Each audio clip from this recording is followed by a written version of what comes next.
Welcome, everybody, back to another upside down rewatch of Stranger Things Season 2, Episode 3 and 4. We are back from our long break, and I'm alive. I survived the flu, so here I am. Before I bring the boys on, please make sure to hit that like button, subscribe to the channel, share the stream. I'm trying to get to 1K subs. If I get to 1K subs, I will torture myself and go see the new Final Destination movie. So we got till May to get to that goal. So with all of that out of the way, I'm going to bring everybody on board. Give me one sec. Hello, everyone. Hello. How's everyone doing? Hello, good evening. What is this Carl kills people? I've seen that. Toxic. That's you, right? That has to be you. Of course it's me. Him? Yes. And I stabbed him 37 times in the chest. Carl, that kills people. Oh. I've seen that, just not Ace Ventura. I don't know what to tell you. I've seen the last bit of the clip, the Carl that kills people, but I've never seen the previous bit, the context. Candy Mountain. How's everybody doing today? Good. Fantastic. Doing well. Been busy. All right.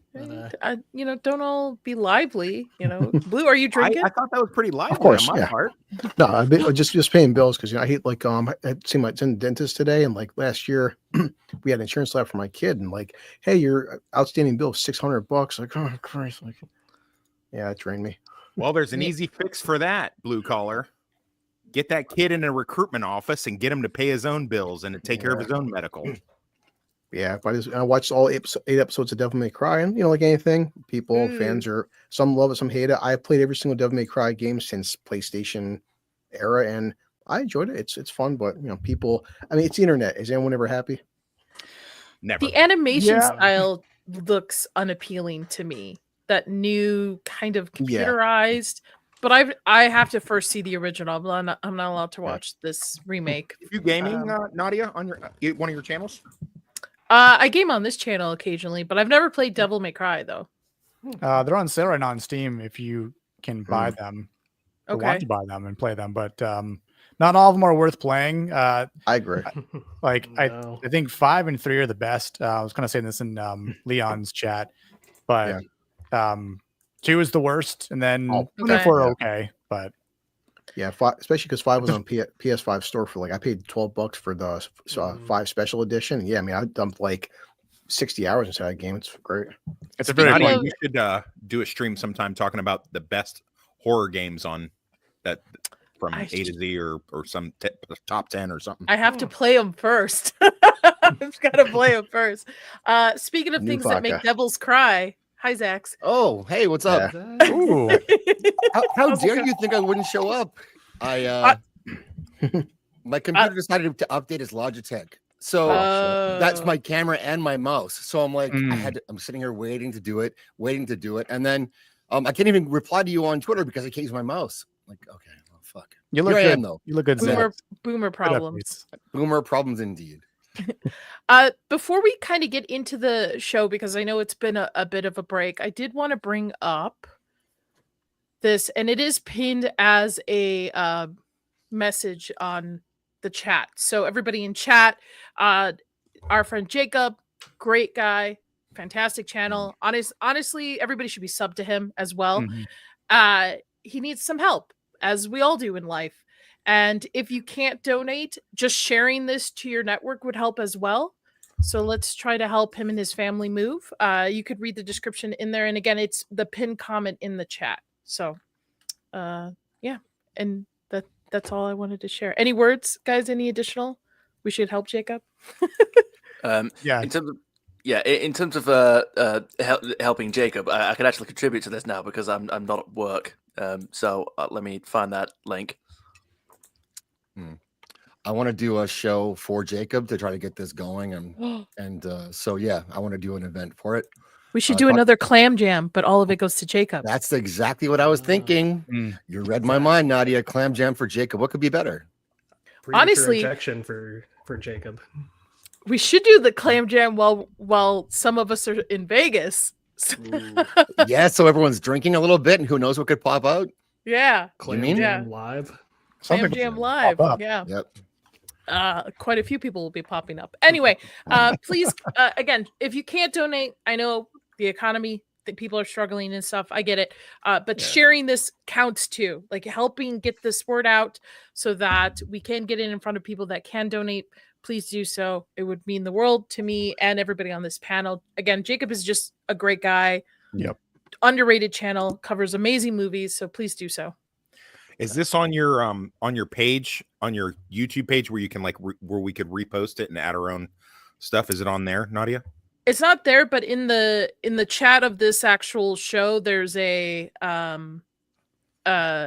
link that I've pinned to the top that you can click on it and it'll take you straight to this. Perfect. I've also shared it on X as well. I don't know why my brain is so fried today. It's Friday. It's a long week. I'm going to bed after this unless I hit my super chat goal, which is is trying. If I hit my super chat goal for today, I'll play until dawn after this stream. So nice. How are you feeling, by the way? Oh, I'm sorry. Go ahead. What's going on? What? I haven't left. Obviously, like we were talking about, I might be in the car doing this whole thing, but obviously I'm not. In the comfort of my room and my desk, but I have to drive after this, so that'll be fun. Yikes! Where are you? Well, I don't want to dox you. I was going to ask where you're going. I'm going to see some family, so about a 3-hour drive should be fun. Yeah, center. Yep. Yeah. Very cool. Well, it should be fun. I like driving at night. Well, okay, let me correct that because I don't drive. My husband does. I like being the passenger. You don't mind traveling at night. Yes. Yeah, if I could be the passenger princess, I'd totally be down for a late night drive. Listen, marry a very strong man who likes. Does he have a brother, or I can't marry myself, Nadia? It just wouldn't be fair. You say that. Speaking of which, Nadia, how are you feeling? I'm dealing with dual ear infections right now. That's why I have overhead. Oh, geez. Headphones on.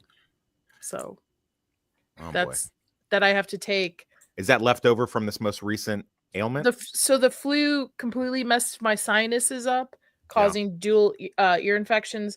So I have to take antibiotics every 3 a day for the next 7 days. So, but it should be cleared up before everybody gets here in Vegas, so I can drink with everybody. Yeah. And hang out with everybody. So that's one of my number one Google searches. When my girlfriend got into my phone, she's like, "Well, why do you keep Googling?" Can I take this medication with alcohol? I'm like, what are you talking about? It's actually a very popular thing to search, to be honest. That's quite common. You'd be surprised how many things you can't actually. I'm bringing so many Canadian diseases to you, Nadia, in Vegas. Oh my God! Oh, I can't wait to share them with you. It's gonna be so good. I'm putting myself in a bubble to see everybody. I'm gonna be a bubble girl. Nobody can touch me.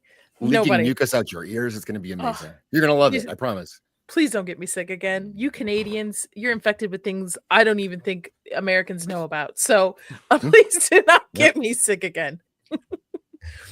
All right. I'm going to say hi to the chat real quick. Hi, Dieter. You were in earlier. Dieter, the manager. Please like, share, subscribe. Destroy that notification bell. I don't know. Giggity too as well, Blue. Thank you. This is the link I have pinned for Jacob on the top. So Trump Daddy was in here earlier too, signing an executive order for no more weeks off from the stream. We will not be off next week, but we will be off that following week since everybody's going to be in Vegas. And violating an executive order already.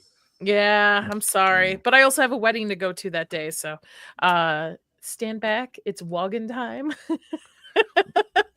We're gonna break into the Salty Nerd podcast place, and we're gonna stream all day. Don't worry, guys. You guys have fun with that. Hi, Rachel. Evening. This was very nice, Raylan. Thank you. A day without Nadia is real horror. Oh, thank you. That was very sweet of you. I know, right? Rio, you're always in the chat. Hello. Vex said Stranger Things is gay. Y'all rock. Good night. Says the woman who put together the opener for me. You're gay, such a well job. Yeah. That's gay. Sugar was gay. Sugar was great. Hey, no, Sugar was good. Yeah. Yeah. Don't make me fight you. We should have a debate on Sugar. Toonie, thank you so much for the $5. Is that pounds? I think, right? Am I right? It's £5 for me. Yeah, I don't know if it's what it's translated into dollars wise. Probably, I think the exchange rate. I think pounds are worth more than the dollar. I want to Yeah, play you 2 so. clips. Okay.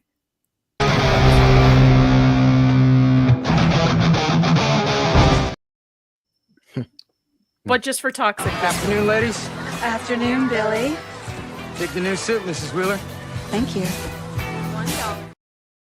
I like You can do better, Mrs. Wheeler. You can do better. She tried. She She certainly did. tried. As we will certainly be getting into with these episodes. Yes. And speaking of which, let me pull up. I've watched them. That's good. You've watched them. So this episode is called Pollywog. Load for me, please. Thank you. Dustin adopts a strange new pet. 11 grows increasingly impatient, and a well-meaning Bob urges Will to stand up for his fears. So let me pull up the episode, and we'll dive in, folks. Dustin goes full retard is what this episode should be called. Yeah. Kids and their pets. Yeah, That's like true. I discovered a secret animal. No, you didn't, idiot. It's a Like mogwai. clearly, right? How do you not know where this is from? Yeah. I feel like he does know, didn't he? He knew. No, I feel like it's played off that he doesn't know that this thing is a demigorgon. He Well, said they I are discovered a new researching- species. He says, Yeah. I discovered a new Yeah. species, guys. Look at this. But Retard. wouldn't you want to tell them still, like, hey, I discovered a new species, like, Right. it I out. think exactly. and then Will would have been like, dude, it's a demigorgon or something like that. It could Ah. have been from the upside down, just something along those lines. But he right. didn't. Oops. It's I afraid hate- of light, he said. It's afraid of light. Yeah. Yeah. Hold That's on. the thing. He gets loads of the books of like reptiles, like all the different reptiles, and he says there are only 2 that are similar to it, but even them, even they really enjoy the heat and the sunlight, and this is afraid of it. Yeah, So everyone here likes cats, right? I do. Okay. I have a cat, if that counts. Brilliant. You're gonna love the next few episodes. Yeah, no, I saw earlier. I watched these 2, and I completely forgot that he decides to chow down on the cat later on the episode. So poor Yikes. kitty. Oh, Yeah. sketch, Save making us the all feel guilty. cats. Oh. But yes, I completely forgot that the cat was eaten in this, and it did kind of surprise me on it. Hi, Jana. Jana's here. She's never seen Stranger Things, Hey. but she knows it through our stream. All right, so opening scene. Episode begins with Dustin discovering the strange creature in his trash can, which he names Dart for short, but it's what's the D'Artagnan. Thank you, D'Artagnan. D'Artagnan. After feeding it 3 Musketeers candy bar, he's fascinated by it. He decides to keep it as a pet, hiding it from his mom. He didn't like that cat anyway. At all. He did Yeah, not like kill that it. cat at all. Let me What was get the cat's to What was the cat's name again? Like Muesli or something? something. It was like There we Meowsy go. or something, yeah. No, Yeah. that is a demigorgon baby. I mean, I guess right there it looks like a small tadpole. That's why he's just. I think at this point, does he really know it's from upside down? At I this think he has some sort of like inclination that it is, but I almost Yeah. just like expect that he's like in denial. Like he doesn't Yeah. want it to be, but it is. You know what I mean? Yeah. Yeah. It should be obvious when it grows an extra 2 legs. Well, yeah. Yeah. 'Cause that's when its mouth starts becoming a little bit more developed. But yeah, It's sort of It- like the tadpole transformation, right? Or like evolution, right? Like, yeah, but there again, once it starts growing those legs, and like having a weird face or like upper body or frontal body, I guess that's when I would have been like, hey, Will, like, and everyone else, right? Like Mike, like check this out. But he doesn't do that either because he's like kind of selfish too. Yeah. That's why I feel like he did know, because he knew that if he said something, He'd you be know, caught. it's like that episode of Buffy where they do an intervention on her because she's been hiding Angel, who came back from the dead. Spoilers for 25 years ago, but and Giles says, well, you must have known it was wrong because you hid it from the rest of the group. If you live in a supernatural town, I think it's all bets are off with like the not now kiddo trope. Like I don't think you have the right to keep things from the group at that point. Does that make sense? Well, it doesn't fit his character from the first season. No. And like it to me, it just doesn't fit who Dustin is for him to hide this creature, one, from his friends, and also not want to destroy this thing? I mean, come on. If he knows this thing is from the upside down, or if he hasn't figured it out, he knows this thing is going to be dangerous. So it just feels out of character for this for me. Well, you have to assume you watched season 1. That's like important. If you didn't watch season 1, kid, then okay, you can be right. They could have, if they were going to do that, I agree. If they were going to do that, then they have some kid like Max, have her join the group, which she does, I guess, and then she develops an attachment because she has an abusive older brother and parents that don't give a shit. And so she finds the little thing. And then at some point it reveals, hey, well, I've got this little creature that I found and I wanted to tell you guys. And they're like, no, that's a Demogorgon baby or whatever. You know what I mean? Like, write it better. Like, do better, Senator. Like, seriously. Even if we give every single character the benefit of the doubt, right?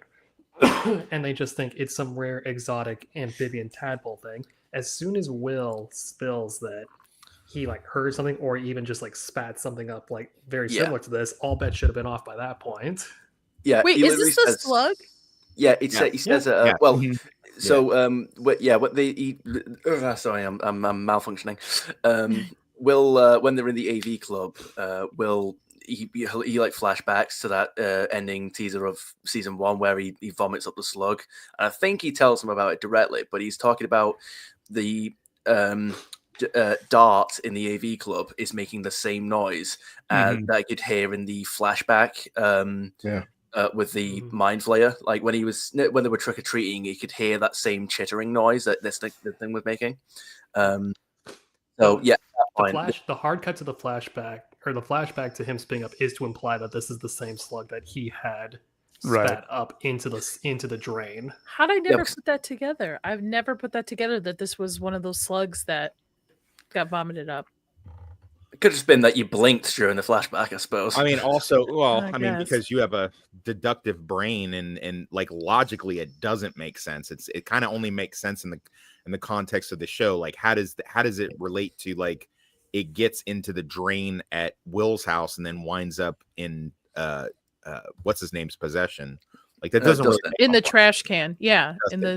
Like it doesn't actually make logical sense. It only makes sense for the purposes of the show, so the plot can happen. Yeah, I like how they say that he's basically a booger when they finally pass him around and stuff. That's a big ass booger. Because he looks like a booger. He looks like a booger. Well, they say that true.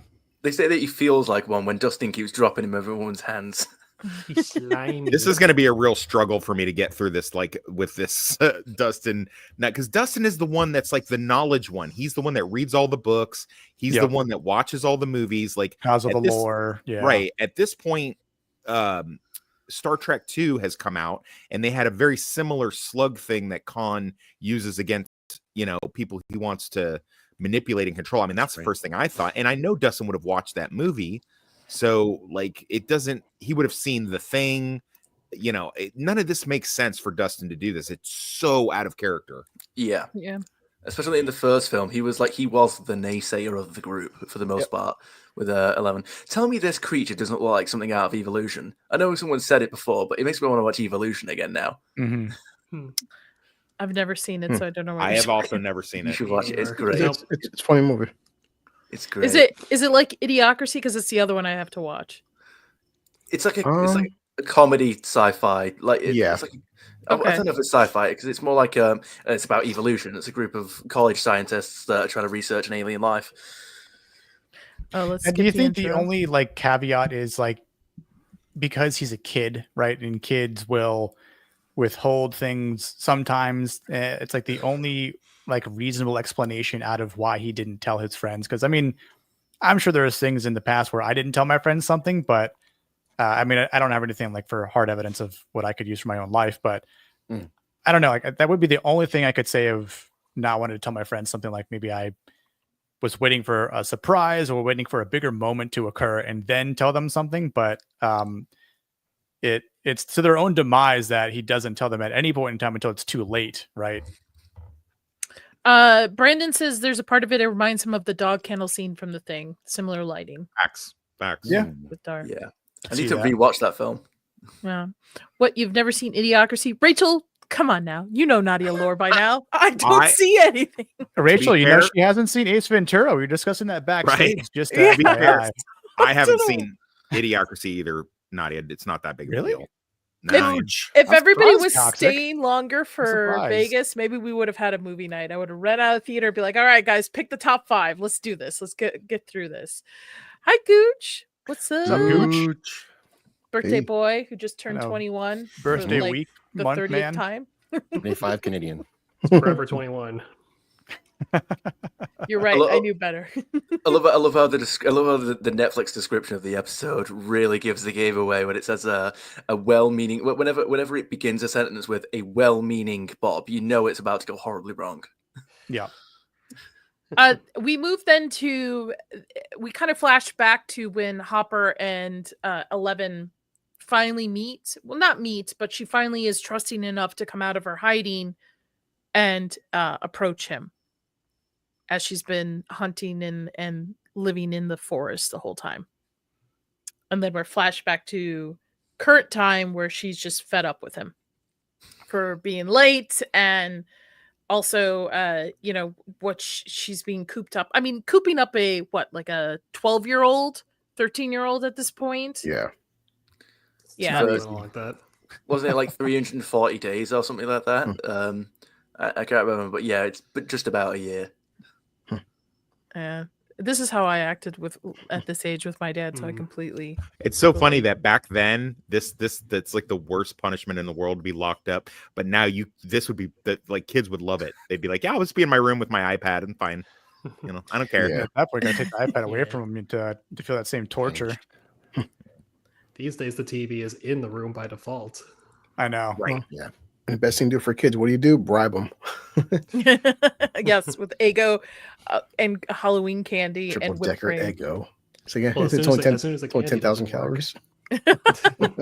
8,000 calories. Immersion broken. People in the 80s were not thinking about calories like that. Oh yeah.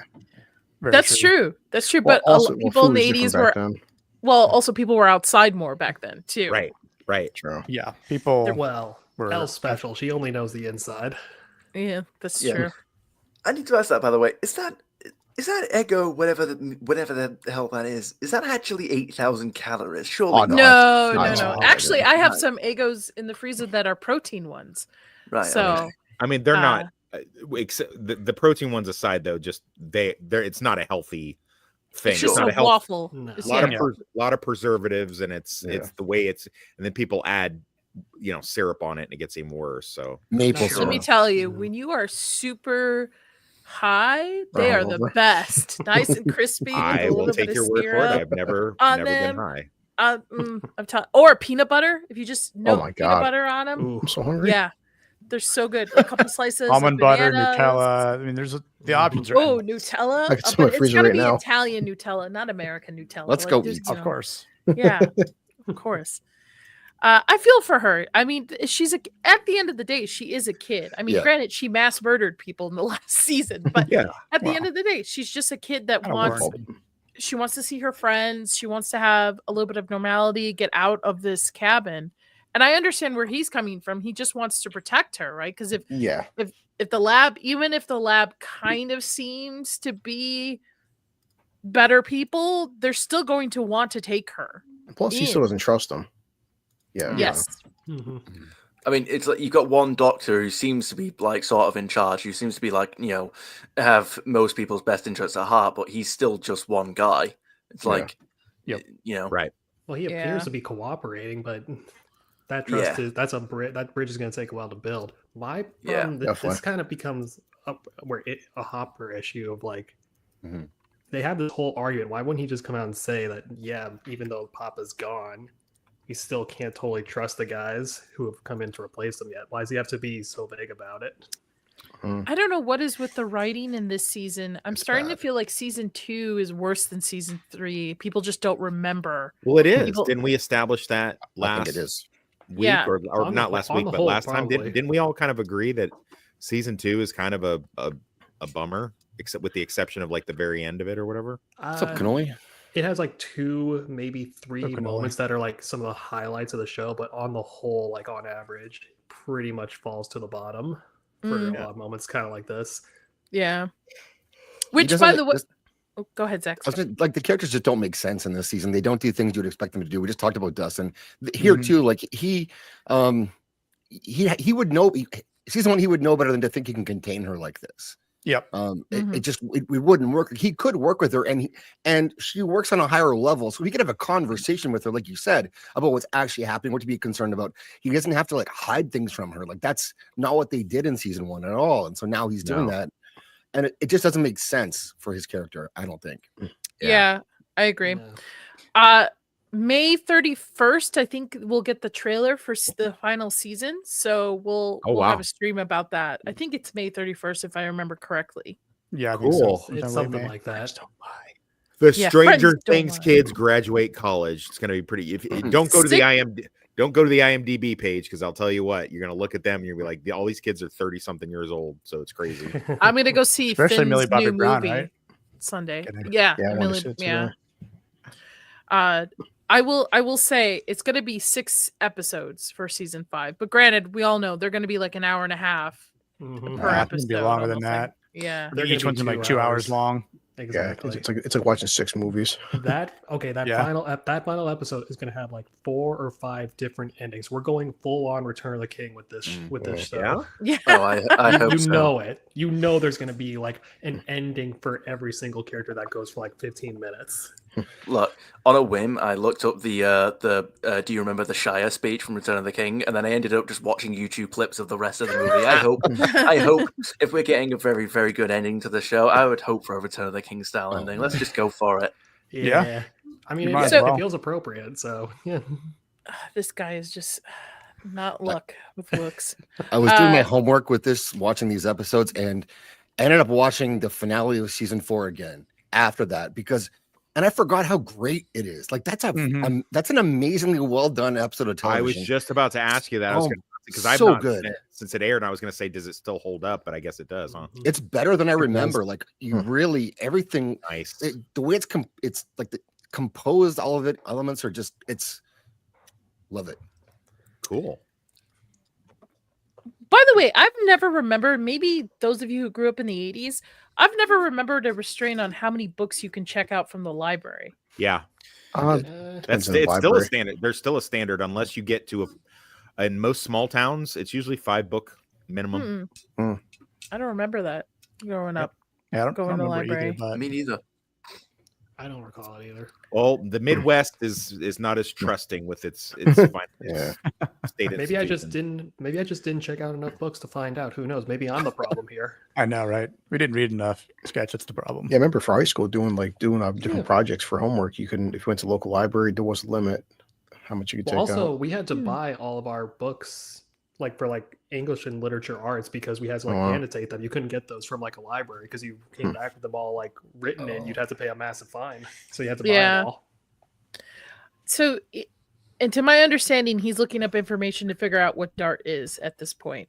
Yeah. Yes. Yep. That's what he's up to. Which right now he still doesn't want to believe that he's from the Upside Down. He's trying to say that deniability, like maybe he's maybe it's not some little demon monster.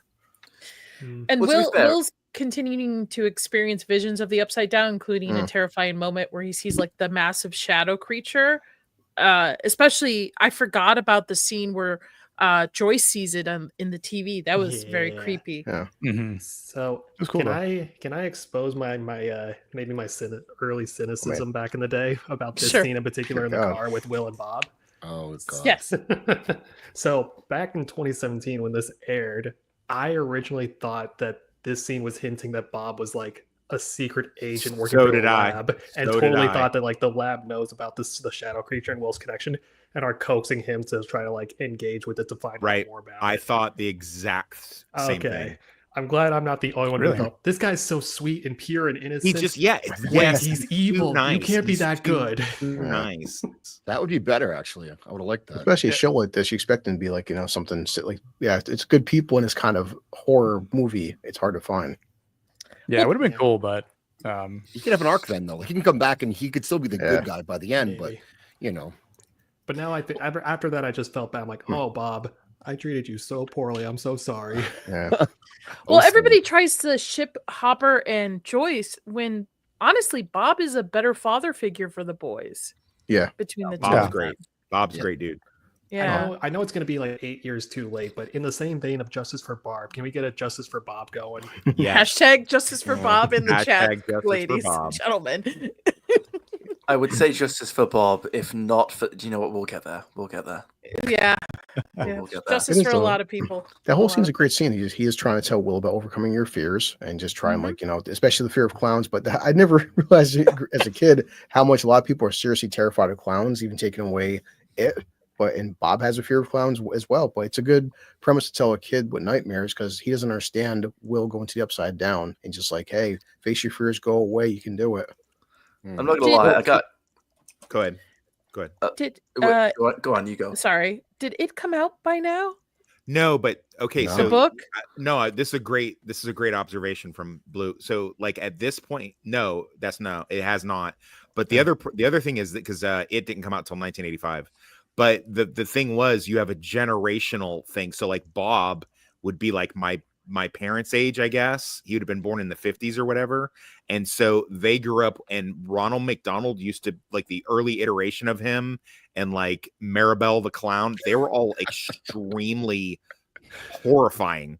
Like they were just like, there's never really been a time where clowns were like completely, you know, embraced. There's always like a generation that's like, hell no. I mean, obviously it got worse in the 80s with us because of, you know, it and, you know, other, you know, John Wayne Gacy and stuff. Right. What year does this take place in?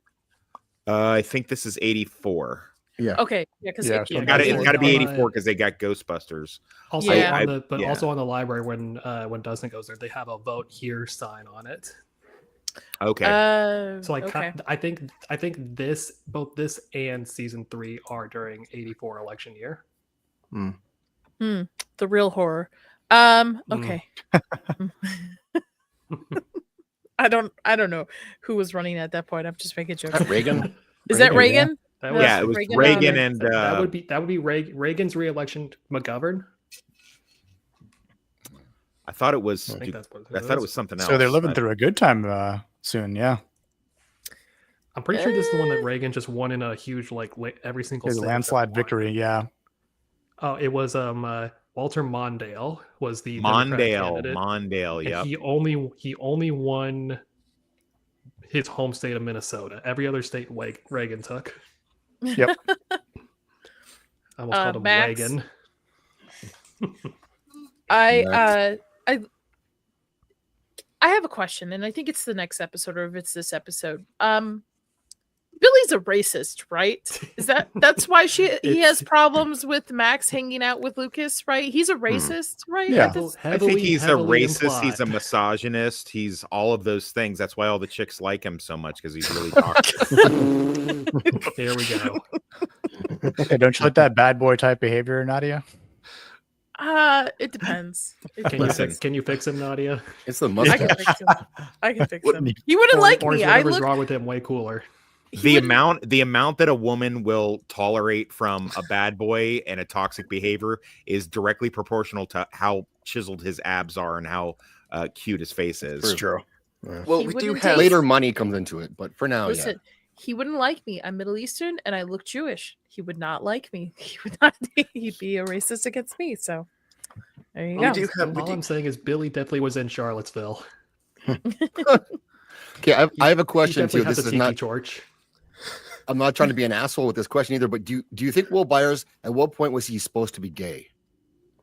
Like At No, what it was hinted in season 1 that he was I think gay. so too. Yeah. Yeah. Okay. From the beginning, not if just I me. remember correctly. Yeah. He's always There's- come across like that as the character, not just the actor. But There's the scene in the first season where it's a flashback to him and his brother talking about music, and his brother's like hinting like, you can be whatever, you don't have to be into sports, you can be into whatever you want. And I think that was just alluding to the fact that he might be a little fruity. Yeah. So don't clip that.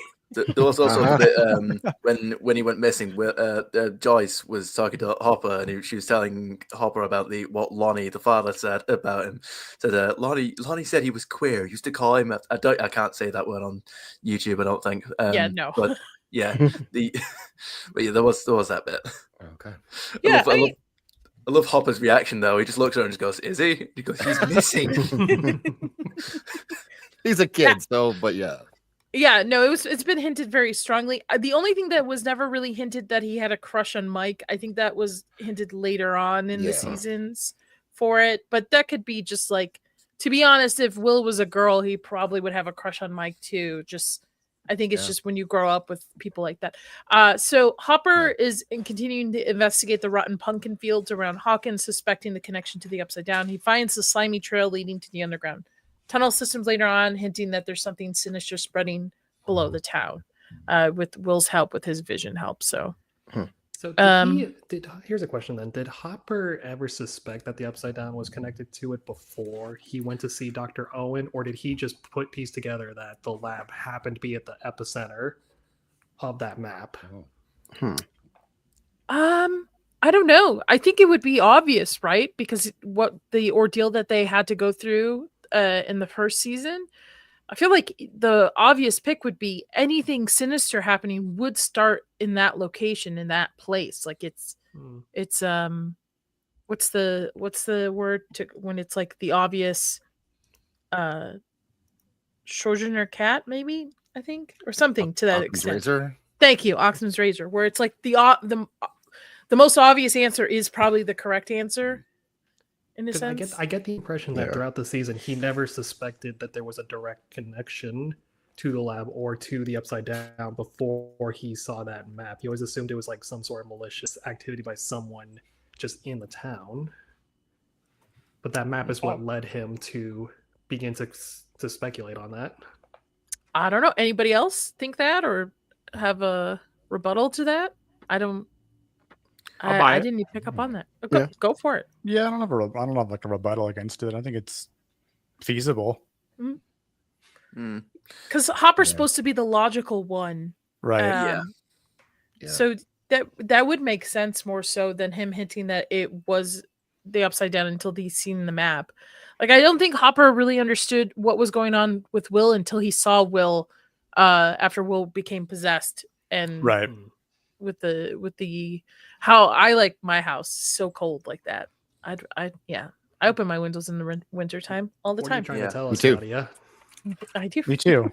Well, we have actual winter here, so it's a bit different. But I did in Chicago too. I had actual winter at some point as well. Okay. I live in the South now. We don't have winter. I know. One of those cold weather is you're all talking about. Now she, as when she's cleaning up the cabin, she finds is this where she finds the box? I think no, that comes later. Because she hasn't thrashed the place yet. This is her kind of. No, didn't she? Her final moment. She thrashed it in the morning with the ego thing. She threw, but she didn't. She hasn't. This hasn't been her complete. Yeah, it's just like a meltdown. Like that. This is more like a tantrum compared to what we get later. Yeah.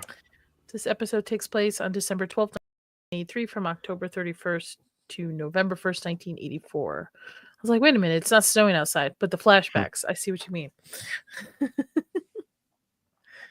All right, so let me get moving so that we can stay within time. I think. Oh, this is where. I'm sorry. This is a flashback. This is where they find the cab. Well, he takes her to the cabin for the first time, and they're starting to clean it and put it together. That's what it is. Yeah. Yep. This scene hits hard because it's a shame she gets to see what like a friendly father figure looks like for the first time, as opposed to Papa. She goes in later and says, "You're no better than Papa." So this makes it hurt all the more. That was harsh words. Yeah. This just adds to the disappointment of Hopper's character interactions and how much they just dropped the bag with this guy. They did.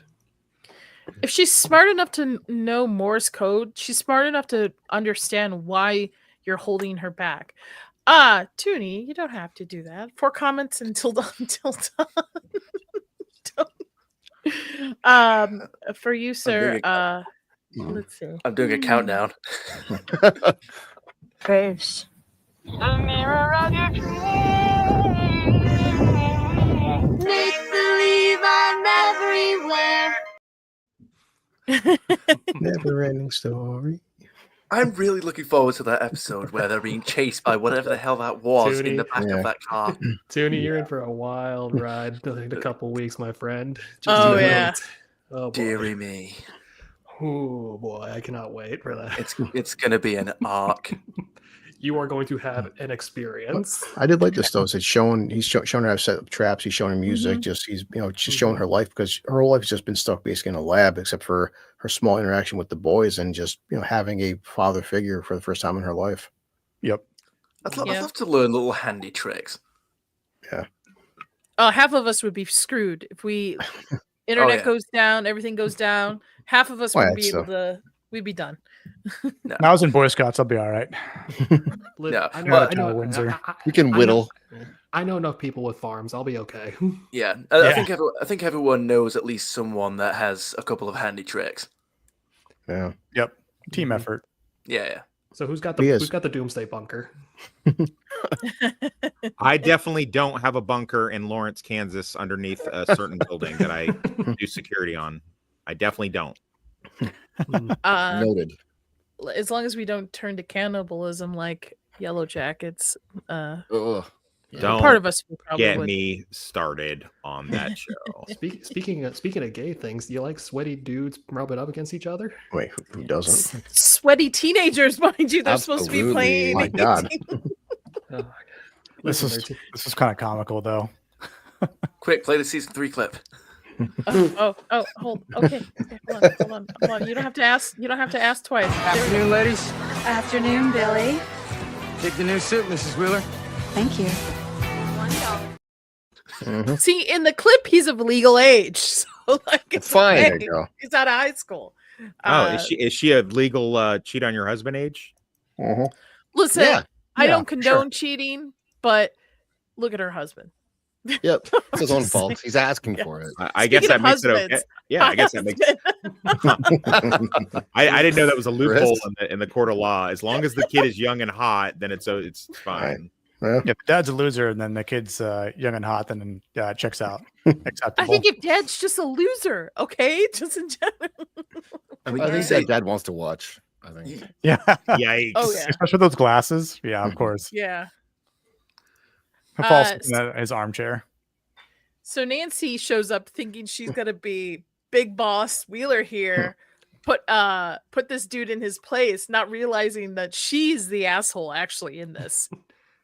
This Complete- is not the moment for welcome down Wheeler. yeah, No, yeah, it's not. This is where he tells her, like last night at the party, you said our relationship was bullshit. I'm bullshit. You Mhm. don't love me. Jonathan took you home. Like, and she thought she was gonna walk in there and be like, "What? Why didn't you set an alarm for me? Why didn't you wake me up? What is going Yeah. on?" In the middle, yeah, he's a little. I know, I know you might not be a sporting person, but he's in the middle of something. Like, could you save it until maybe when you've both got free time? No, she thought she was gonna stroll right. Yeah. I know. Listen, as a Yeah. teenage, as someone who used to be a teenage girl, I completely understand. You think you're in the right. You're gonna Oh, yeah. stroll in there. You're gonna make him feel embarrassed in front of his dudes. You're gonna come in there and stuff. And nope, Nope. Yeah, it's she's not the you. asshole. That's only Luckily- teenage girls. Yeah, luckily women completely grow out of that as they become women. Definitely. Yes, Completely we start do. acting We do. logic.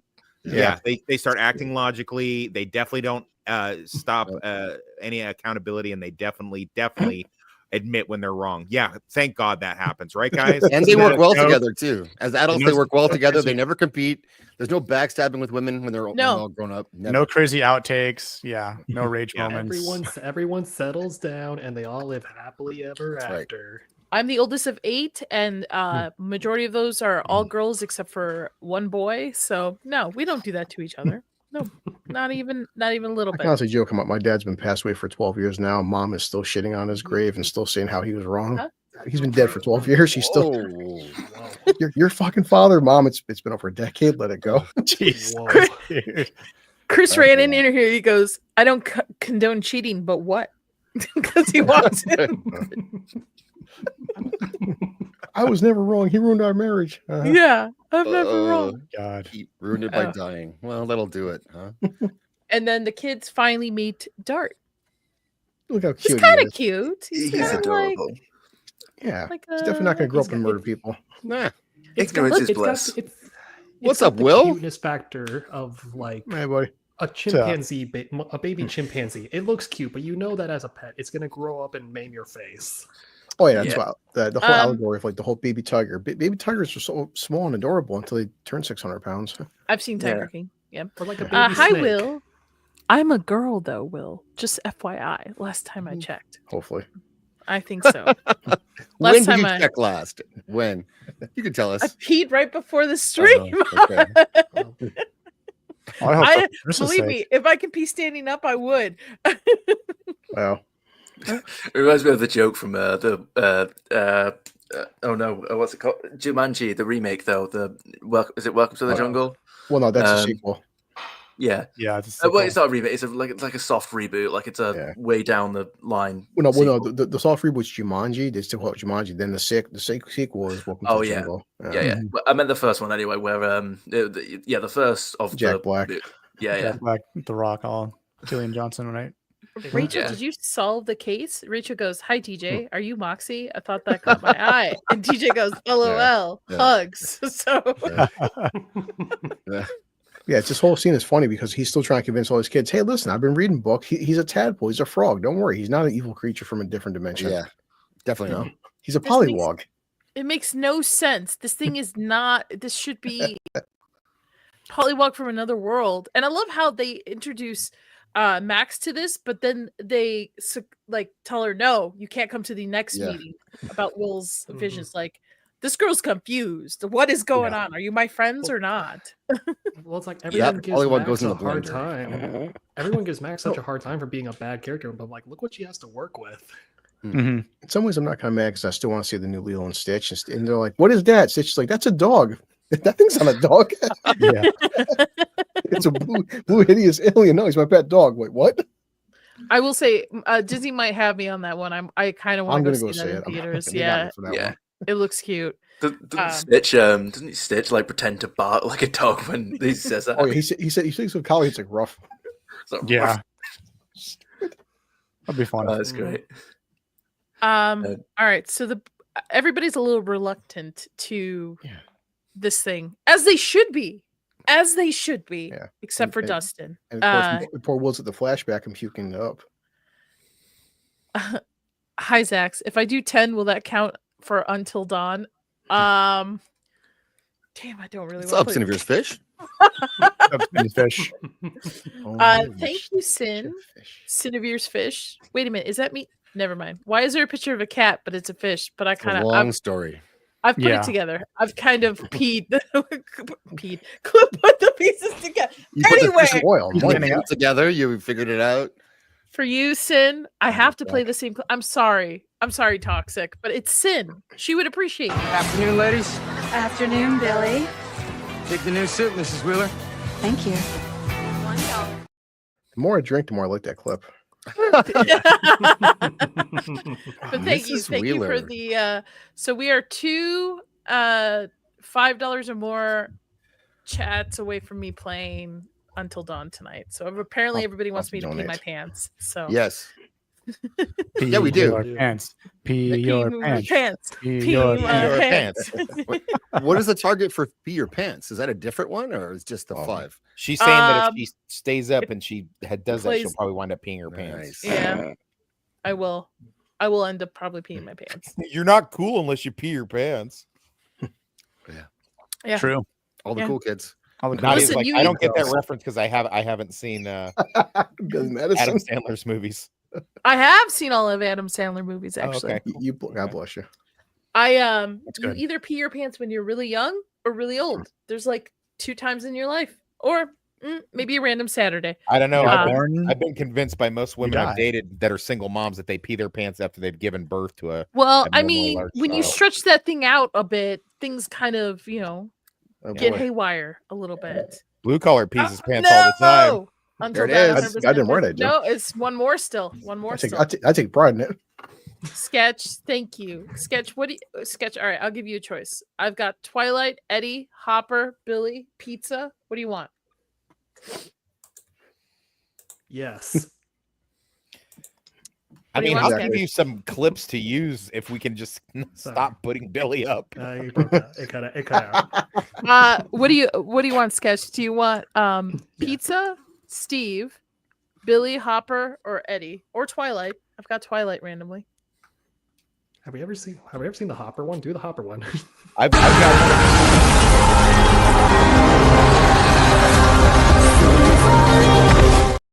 That was yeah, pretty that good. was- That- Spoilers, that- Nadia. that is Jeez. pretty good. Hopper one. That's dope. Can we see That was Ace a- Ventura again? Great scene. That was that scene. Yeah, I'll I get it. don't I'll have- pull it up. I'll pull it up. I'll add it to the stage. Why not? We're gonna be here for 3 hours. Let's do this. Jesus. Pee your pants. Pee your pants. Hey, your pants. Yes! Oh, yeah! Those are dance- Feel that, buddy? Huh? Huh? Huh? I have exorcised the demon. Who is the Loser. loser? Loser. I don't. Oh, There it is. no! It's done. It is the day of the dawn. Dawn is here. I don't know. Maybe I should have stated that it should have been American money, but I guess I'm screwed out of Poll that. question. Too Poll late. question of the night: will Nadia wind up wetting her pants later? Answer: Yes. depends. It Tune in to depends. find out more. You know what?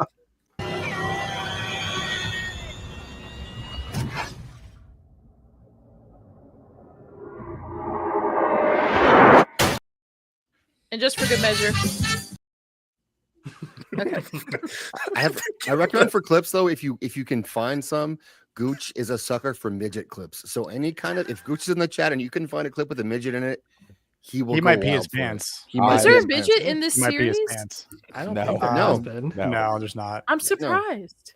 Oh, I've I've been got one. trying- I've got I've been one. try- I've got one actually. Maybe Boss. a stunt midget. Who could say? I don't think he's still in the chat though. I think because he's got Badger gone. Den and some other show too. Oh, Judas. here we go. So Oh, there it is. The wrong midget. I don't think this is the. I've been trying to find midget That's not the midget strippers you want. for Vegas, but yeah. Easy to find. Sin. you could always minimize Billy in that season 3 clip. No. Would it really has the same effect? Cinevert calls all orange cats in video games fish, so she can say quite fish. Yes, but Cinevere's fish can also mean Cinevere's cat. I'm trying to be as tasteful as I can with that. I see what you did there. You see what I mean? Do you see? Mm. Okay, you see what I'm putting down? All right. Here we go. How many children are you friends with? Thank love you, the everybody, line, for though. the super chats. You guys are awesome. And you all suck at the same time because now I'm going to have to fucking play until dawn after this for a couple hours. But that's all right. I've been meaning to get back into it anyway. I haven't played it since the last stream. So I will be going live after this to play until dawn. I can't set up a stream ahead of time because I play through PlayStation, but I will be live. So hang out then. All right, let's get back into this episode because we are almost an hour into the show and we got to get through this episode to get to the next one. So we are in the Upside Down flashback, right? Wills, I still got to read that freaking comic. Damn, you still ain't read that yet? I've been sick, man. I just, yeah. So I don't know what to tell you. Only thing. He's like, I gave birth to that through my mouth. Yikes. My baby. It's a mouth baby. Does he have milk for it? Do you think? I'm not gonna answer that. I wouldn't either. Weirdly, maybe. But this shot's interesting because there's two of them. If you see, his face is split in two right here. I did not notice that. Good catch. Yeah. Good catch. Okay. Yeah. Like an editing error or something? I don't know, but like it was. is that just pretty from cool. like the alias thing? Could be, or it could be just him like freaking out the whole time. Yeah, like he's losing his sense of direction, maybe, or his sense. Yeah. He's just he's having like a panic attack. Nobody's gonna steal Dart. Don't worry about it, man. I'm with you guys. When my first watch through of this, I was really suspicious of Bob, but watching it for the second time through, my heart just breaks every time I, see him. Right? Justice Yeah. for Bob. Dr. Pepper. That was my favorite drink as a kid. Ugh. I'm just glad he doesn't touch kids. That's a relief. Yeah. Yeah. It's always a good place to start. Mr. Baggins. All right. I can't carry it, boy. You will, Bias. I'm gonna jump carry to- you. So Nancy is still guilt-ridden over Barb's death, convincing Jonathan to help her expose Hawkins Lab. They record a conversation with Barb's parents and about her disappearance, planning to use it as leverage against the lab. So, nothing exciting there. She still doesn't eat, so. He-Man, God. God said, I'll give you the talent of acting, but I'm not going to give you the looks to match. So sorry. You put all his points into. What do you put his points into? Not charisma. Is it just like girls nowadays like the weird looking guys now? Or just, I don't know. He's surprised. But he fits, to me, he fits the 80s. I don't know, those of you that grew up in the 80s. He does kind of look the like 80s to a T. To a Okay. T, he fits the 80s. Yeah. Very heartfelt moment between the two of them. I love this relationship as it evolves throughout the seasons. Yeah. Yeah. It's hard not to like it. Yeah. Yeah, I like how he doesn't fully know how to comfort her, so he tries to continue reading the poem or the book that he's reading, as she starts tearing up in a minute, as we'll get to. Yeah. I feel so bad. It broke my heart because obviously not a spoiler because we knew from season 1 he lost his daughter. And in a sense, this is a gift, right? To be able to have a daughter again. And I think is it mentioned at some point that 11 is about the age his daughter would have been at this point? I think so. I think that's right. I Yeah. vaguely recall hearing him say something like that at some point. Yeah. And plus right now he doesn't know 11 enough. He's not fully attached to her. He feels bad for her. He still doesn't sympathize with her enough because she's still new to him. Mm-hmm. Yeah. They're building a relationship, but it's not like he sees her as his daughter yet, Yeah, it doesn't happen overnight. Yeah, which it wouldn't. Yeah, and of course, 11 gets seen by a mother and a little daughter on a swing. Very much 80s hair too. Very well done. Definitely. Yeah.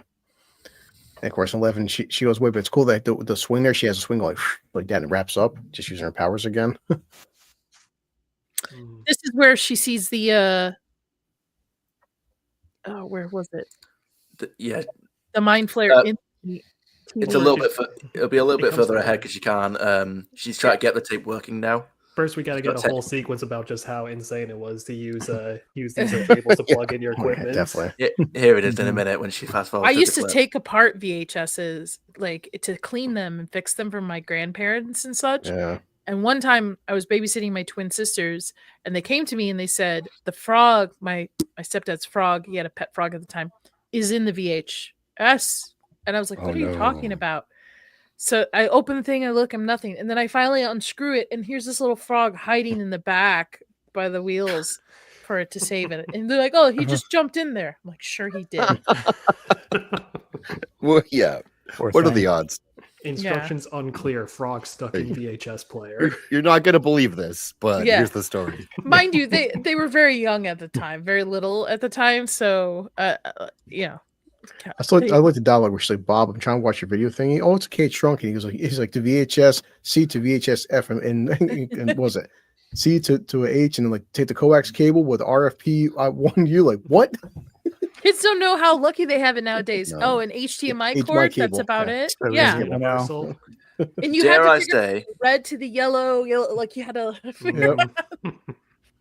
Dare I say that with that frog story, I would have loved to have been a fly on the wall of that revelation. I'm glad the dude was alive because I stuck a tape in there. I was like, what are you talking about? Played it? Like there's no frog in here. But nope, there was a tiny frog. I'm trying to capture the you know what? Hold on. Days of Home movies. I can Let me timestamp it for you now. remove this. I need to watch some found footage movies, man. Like it's such a good aesthetic. What? Dick stuck in a toaster oven? You never heard that meme? That was the meme No. for like 3 years ago or something. It's like instructions unclear. Dick stuck in toaster, or like dick stuck in ceiling fan or something. Everyone was doing it. Did you think your stepdad had a frog? Is that real? Me? Yeah. Yeah. Oh, yeah. He loved like collecting frogs and amphibians and stuff. Totally normal. Yeah. Yeah. Total normal for a black man to do, I guess.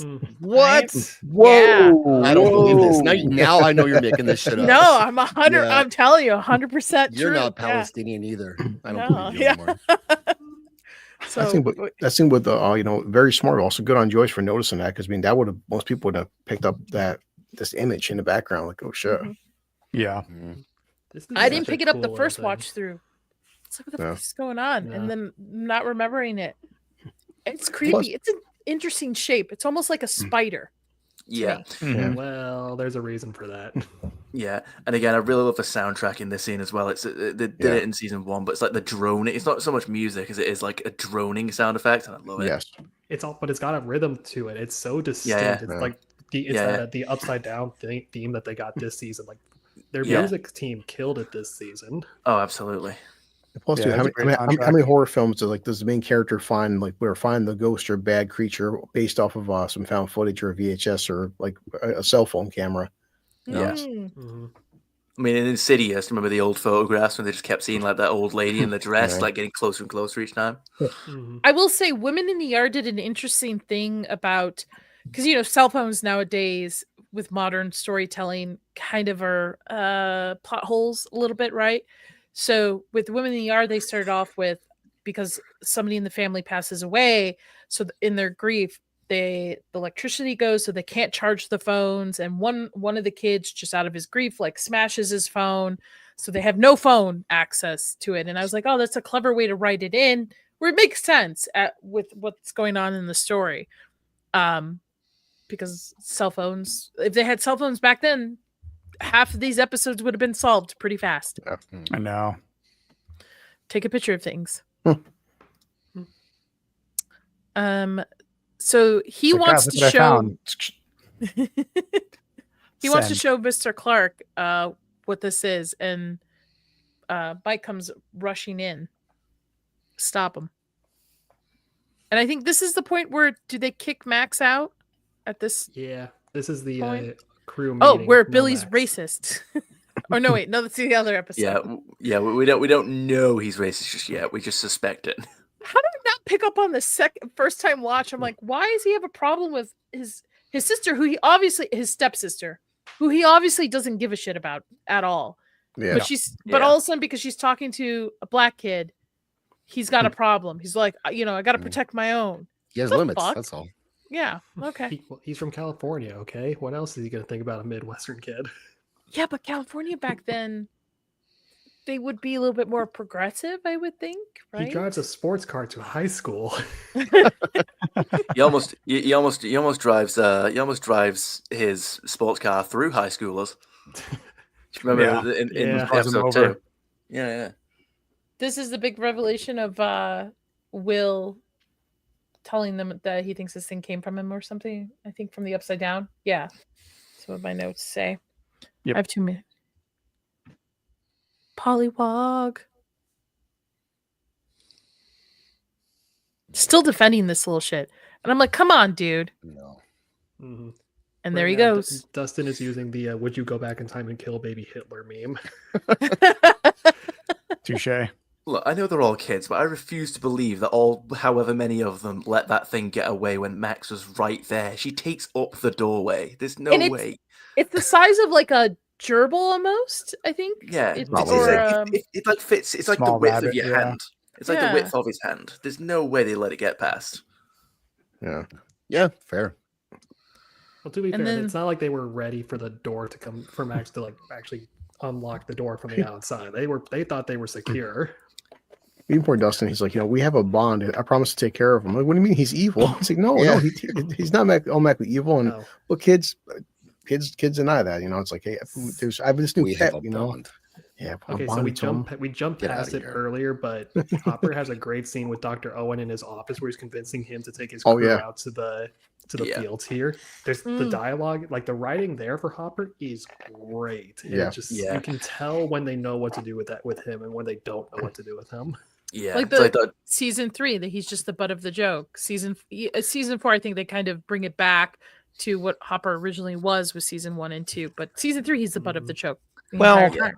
I just real quick, that's not 100% true. That's just what we remember because he's so over the top. But there's more than a couple times when he does really good deductive reasoning. And because I just rewatched that one a few months ago with the girlfriend, and I remember thinking, oh God, and I thought the same way y'all are thinking.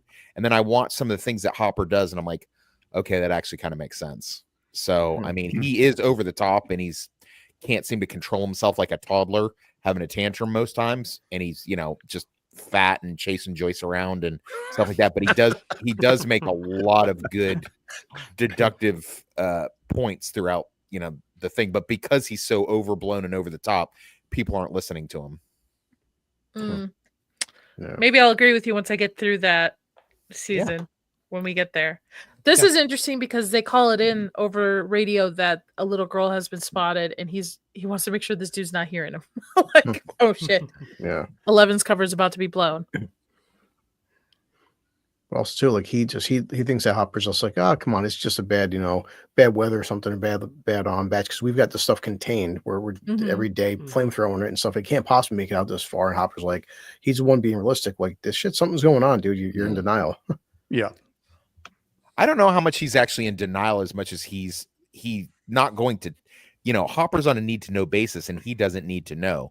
I think Paul Reiser plays it very cagey, and I think it's very possible that he is taking the things that Hopper's saying to heart, but he's not going to just turn around and go, yeah, you know what, Hopper, you're right. Yeah, I think definitely trouble might be afoot right now. So what are you talking about? You can't say on social media that it leaked from a lab.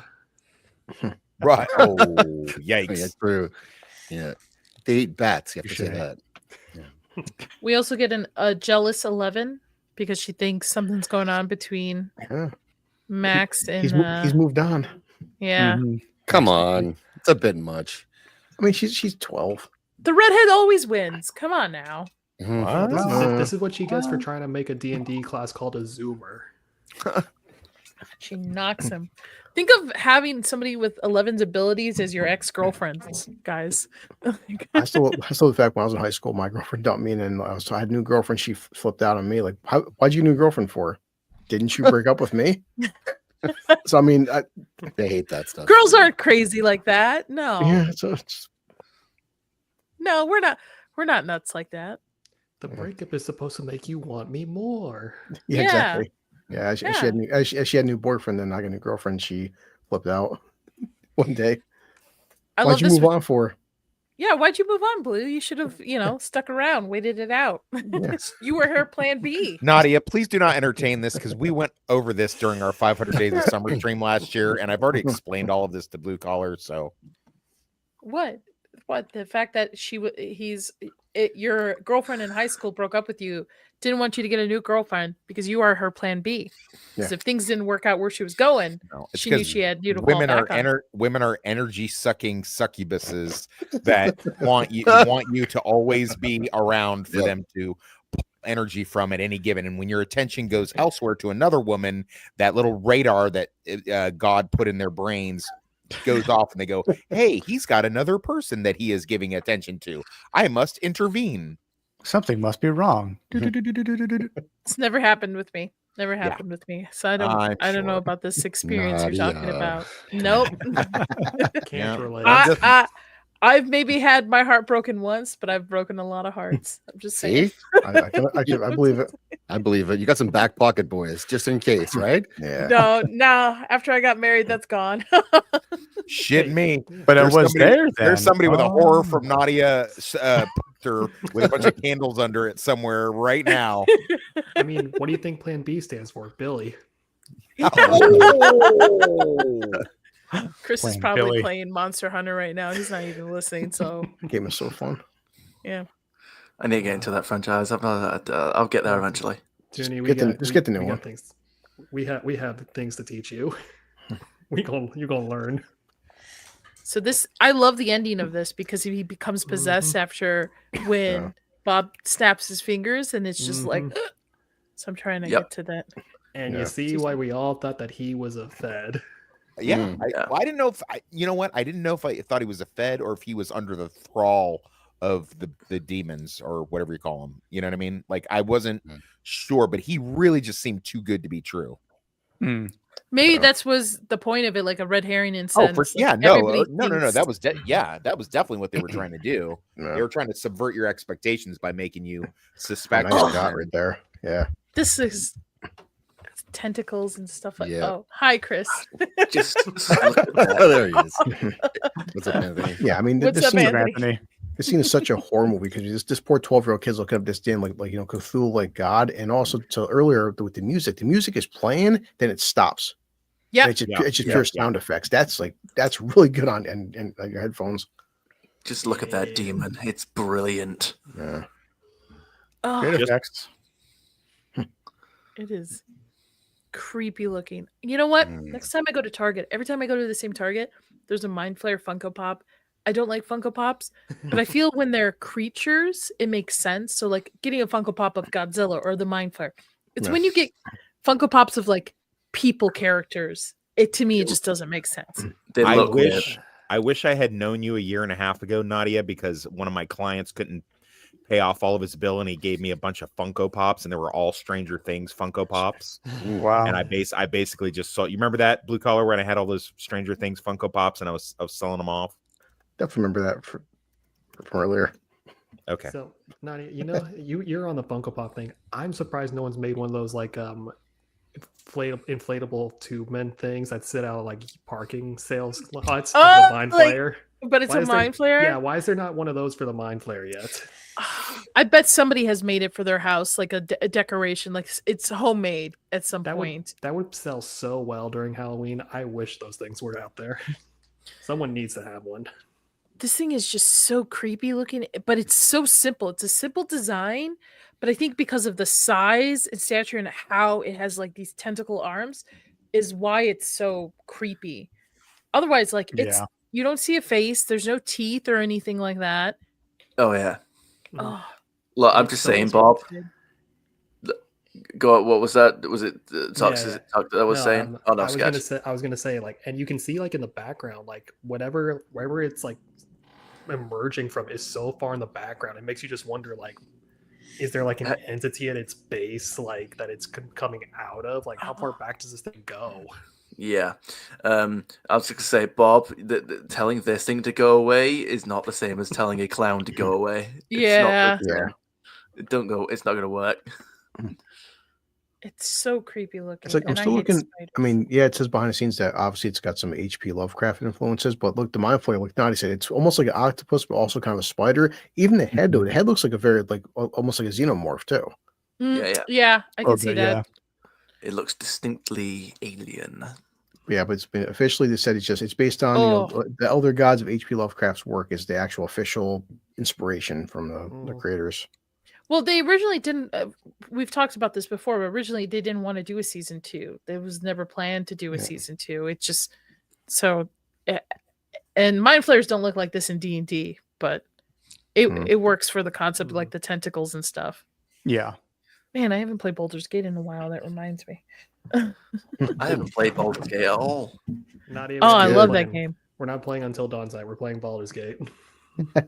Yeah. Some great co-op.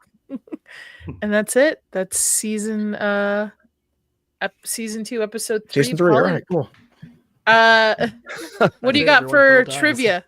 It's down below if you want to pull it up and I'll manipulate it. Which one is it? Is it this one? Trivia. You made little slides. I did, yeah. So Hopper, David Harbour, reads 11 Lucy Maud Montgomery's Anne of Green Gables. He is also shown reading this to his daughter, Sarah, in Chapter 8, The Upside Down, from the previous season. Canadian content right there. Yep.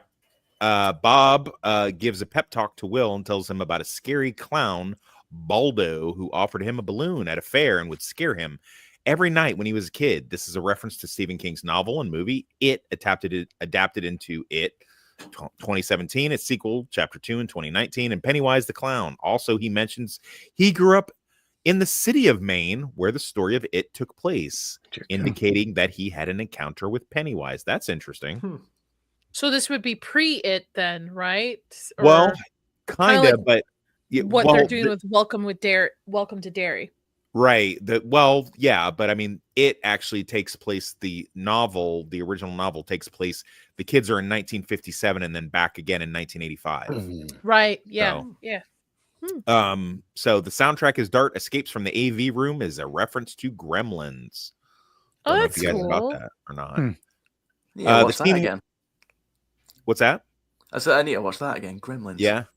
The scene where Will is fleeing the mind flayer down the corridors in Hawkins Middle School, which we just watched, is reminiscent of a tense maze sequence at the end of Stanley Kubrick's adaptation of The Shining. Nice. Particularly that director's trademark 1-point perspective and camera tracking technique.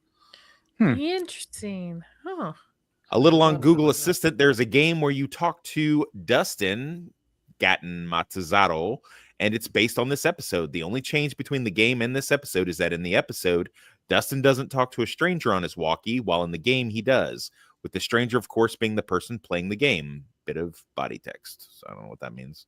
Not a whole lot of trivia for this one, boss. So that's mostly, those are all the pick of the litter. No special spoilers or anything. So okay. Initial thoughts and rating on this episode, Toonie. So I enjoyed the episode. I wasn't really thinking properly of like the objective like criticisms or anything like that. I suppose after this discussion, I do think that Hopper could. I mean, we'll get into this in the next episode as well.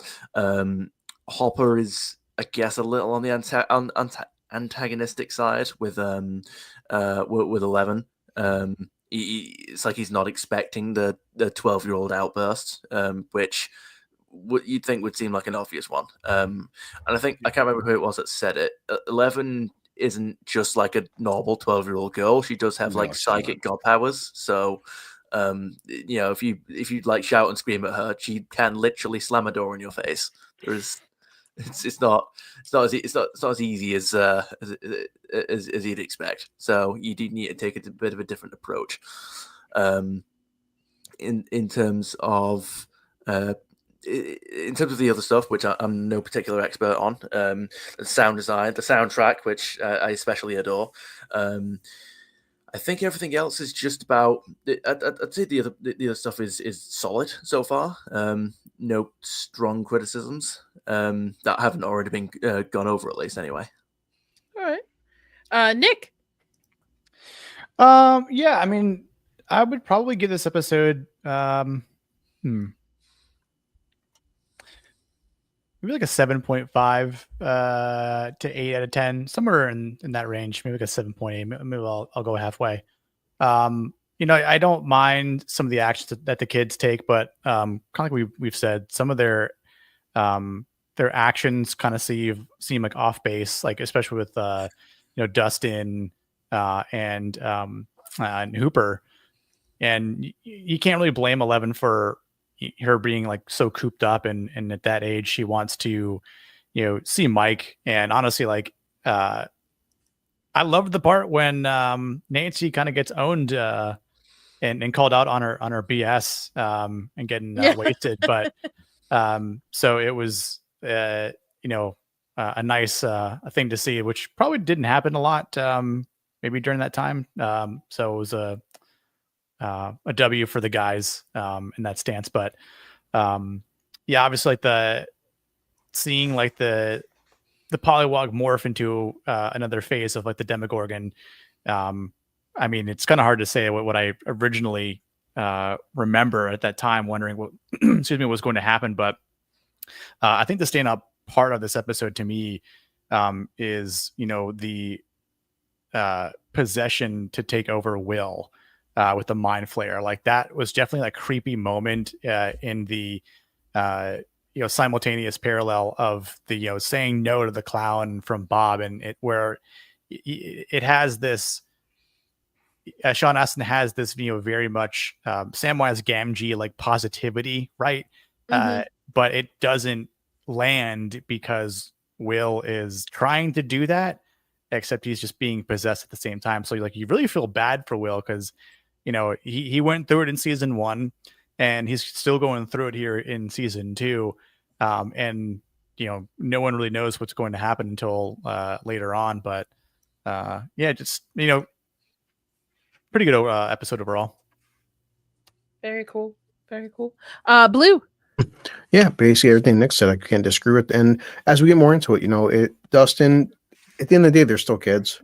It's hard, remember being 12 versus being 25 versus 40, we make decisions, and it is, everyone has like a pet puppy or pet kitten they like. I know it's a weird allegory, but still he's in denial because he feels some kind of strange bond with this creature. But happens in Gremlins, happens in Lilo and Stitch. It's kids being kids. And 11, we'll get into it more. You can't blame the poor girl. And next episode, we'll say she's basically spent her whole life in prison. And she's almost been in prison for the past year. Yeah, she has Hopper, but she's been inside of a friggin' log cabin for almost an entire year. There's only so much TV a 12-year-old can watch where she's like, I need to get out, guys. And I do like that Hopper's still building up some more rapport with Paul Reiser's character. I keep forgetting the doctor's name. And we're starting to see slowly more of the spread of the upside down. So like Nick said, I think a 7.5 or 8's a good rating for this episode. Okay. Zach's. Yeah, I would I'm gonna give it I would give it like a 5. It's living off Stranger Things vibes, and the characters are doing things that are other characters. It's relying a bit on like Three's Company writing, where it's wacky coincidences or people not communicating with each other to get them to move the story forward in that direction. And I think that's just kind of cheap. I think the show is better than that, and I think it does get way better than that again. And like you get Max and Mike with the 11 misunderstanding, but like what are the odds of her wandering at the one moment where he seems like he kind of likes Max and that sets her off? Like it's a weird coincidences. They don't really earn those moments in this. 11 stuff I understand the most because I think that she's been treated as an adult her entire life. She's never really been a kid, so she shouldn't be contained like that. And she's like superpowers, so you can't try to keep her that way. So her response is fine. I don't really like what he was trying to do to contain her like that for a year. It's fucking crazy. You can't do that. You couldn't do that with a kid. Forget like a superpowered basically adult. You can't. And so I didn't like that stuff. I didn't like the Dustin stuff with the Max opens the door, and it's just weird coincidences, like you said, that you would never actually let happen if you were in that situation, 12 years old or not. I know I'm being hard on the show, but I love season 1 and I love season 4. And so I just think it's a dip. And part of my view is tainted by I don't like the 11 stuff later on this season at all. With the emo 11. I don't like it. And so I know that's coming. So like when I watched this the first time, I liked it better because it had those vibes, right? And it was kind of funny and wacky. It's fine. But now I know where it's going, and I know what they can do with 4 and 1, and I expect better. So I'll be that guy. I actually agree with you a lot, but I'm gonna let Sketch go. Yeah, well, I'm gonna echo a little bit of how Zach said put it. This is where I feel like a lot of the cracks with some of the characters really start to make themselves known. Some of the stuff with Hopper, the Hopper's written in his dialogue is very inconsistent, just depending on whoever he's talking to at a moment. A lot of the ways that the characters, like in the main group of kids, don't really add up with everything that they should know. The more and more I think about it, when we mentioned at the top, I feel like it would have been a better choice for Max to find the Pollywog in the garbage instead of 100%. Dustin. So Dustin also just feels very out of place. Like I kind of established early on, like as soon as Will offers up this suggestion that this thing's from the upside down, all bets should have been off, like Max or no Max. But yeah. But that said, though, there's still plenty of the characteristics and traits of Stranger Things that I still really appreciate about it, like the way Joyce discovers the mind flayer through the the electronic signal that's in the VHS. That's awesome. I love that they keep giving Joyce stuff like that to do. I mean, like Sean Astin's Bob continues to show that he's one of the best things about this season. Its score is amazing, but so I'm gonna go like 7.5. No, not 7.5. 6.5 to 7. Okay. When I say 5, I mean average. By the way, I do Yeah. the whole 10-point scale. I don't mean it's bad. It's average. I'm Yeah. going off the same scale as like Zach's. I'm going slightly above average, but could be a lot stronger in my opinion. Toxic. Last but not least.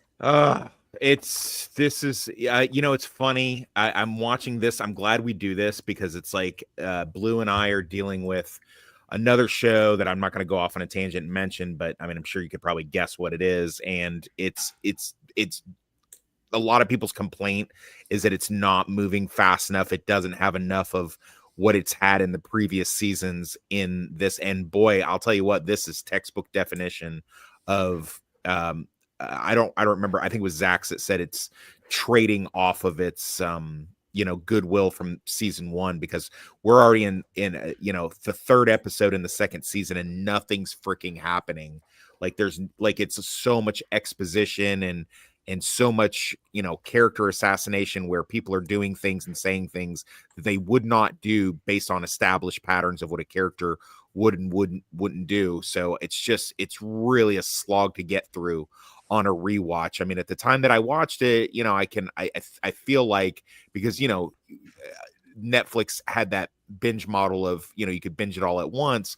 So you could jam out another episode and be like, oh, okay, as a whole, it works. But when you're the end of episode 3 and like the very 2 minutes is all that gives us something of what's going to be the main plot for the rest of the season.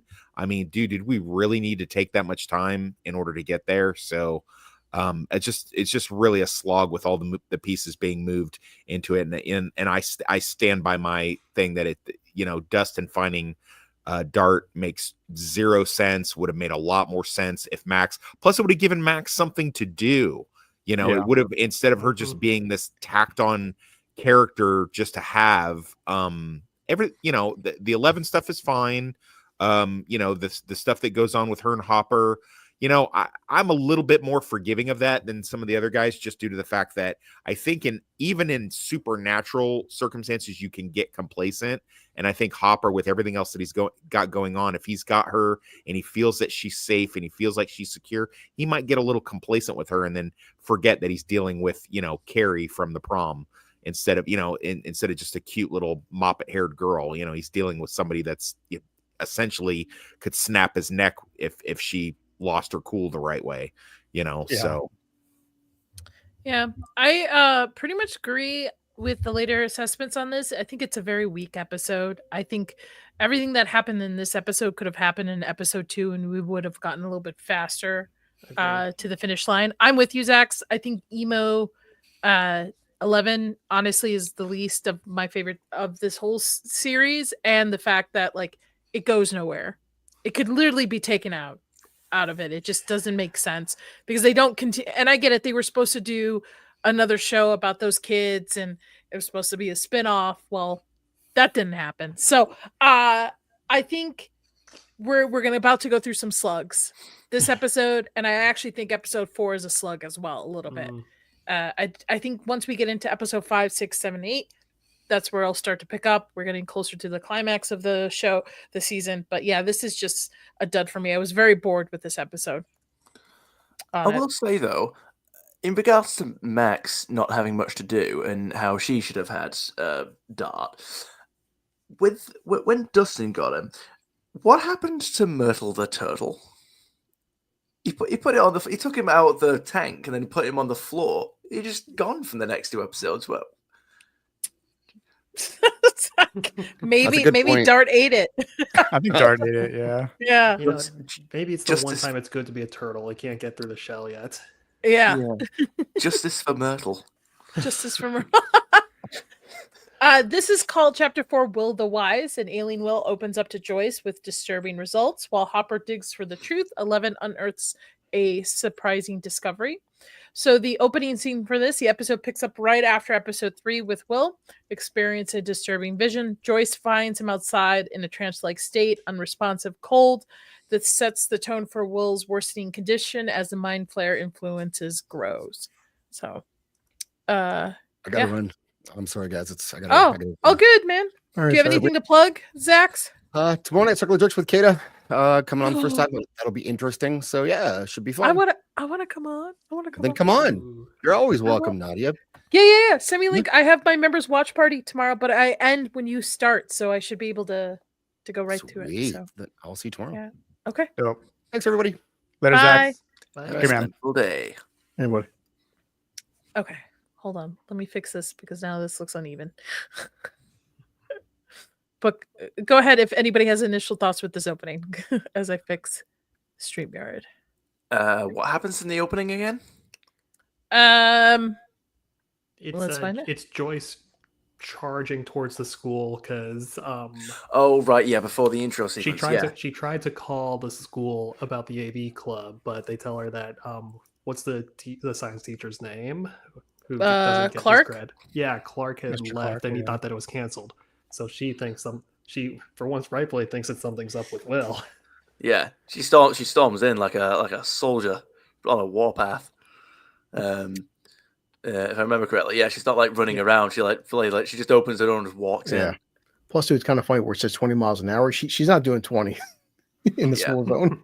She's doing 60 in a school zone. Mhm. Oh, I remember actually. It's funny as well because I've watched Shaun of the Dead again recently.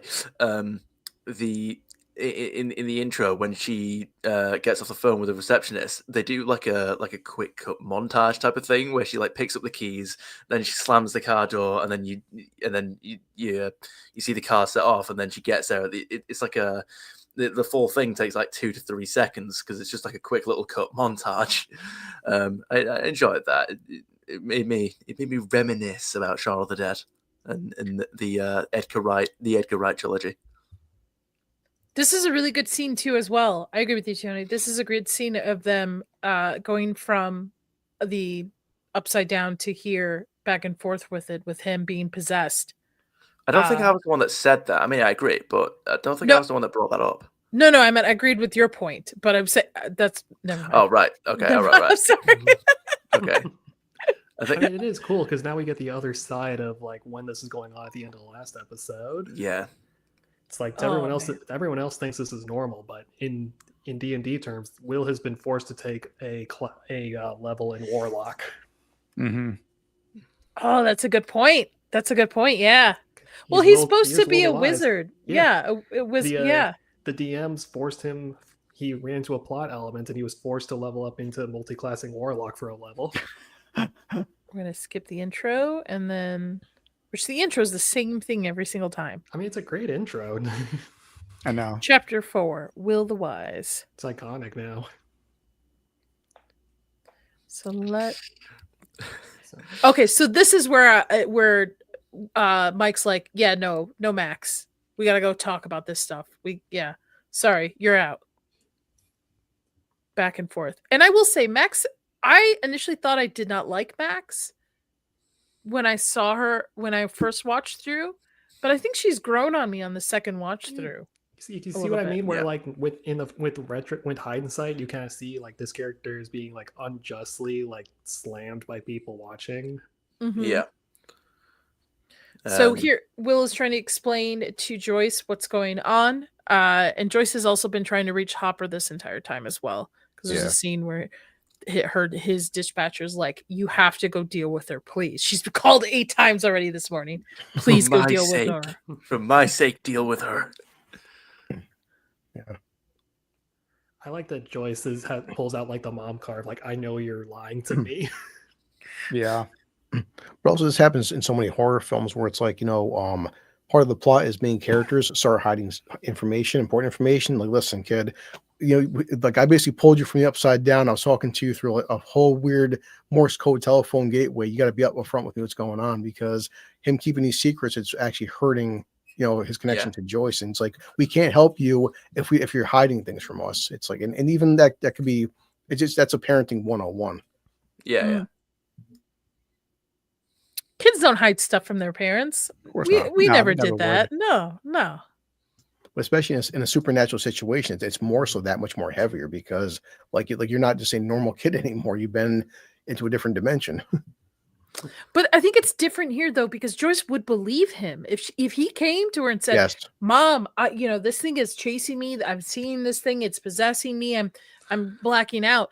because of the experience they had with season 1, I feel Joyce, out of anybody, would believe him the most. Yeah. Yeah. But also, too, I'm not mad at him because this poor kid's fucking terrified. He just was engulfed by a damn 200-foot smoke demon. Yeah. Smoke demon. I mean, maybe before he gets possessed, you could say that he could totally say something and she'd believe him. Now that he's possessed, though, going back to D&D terms, he's failing his saving throws here. Yeah, that's true. Oh, is this where she freaks out and throws things? Or what? It might be.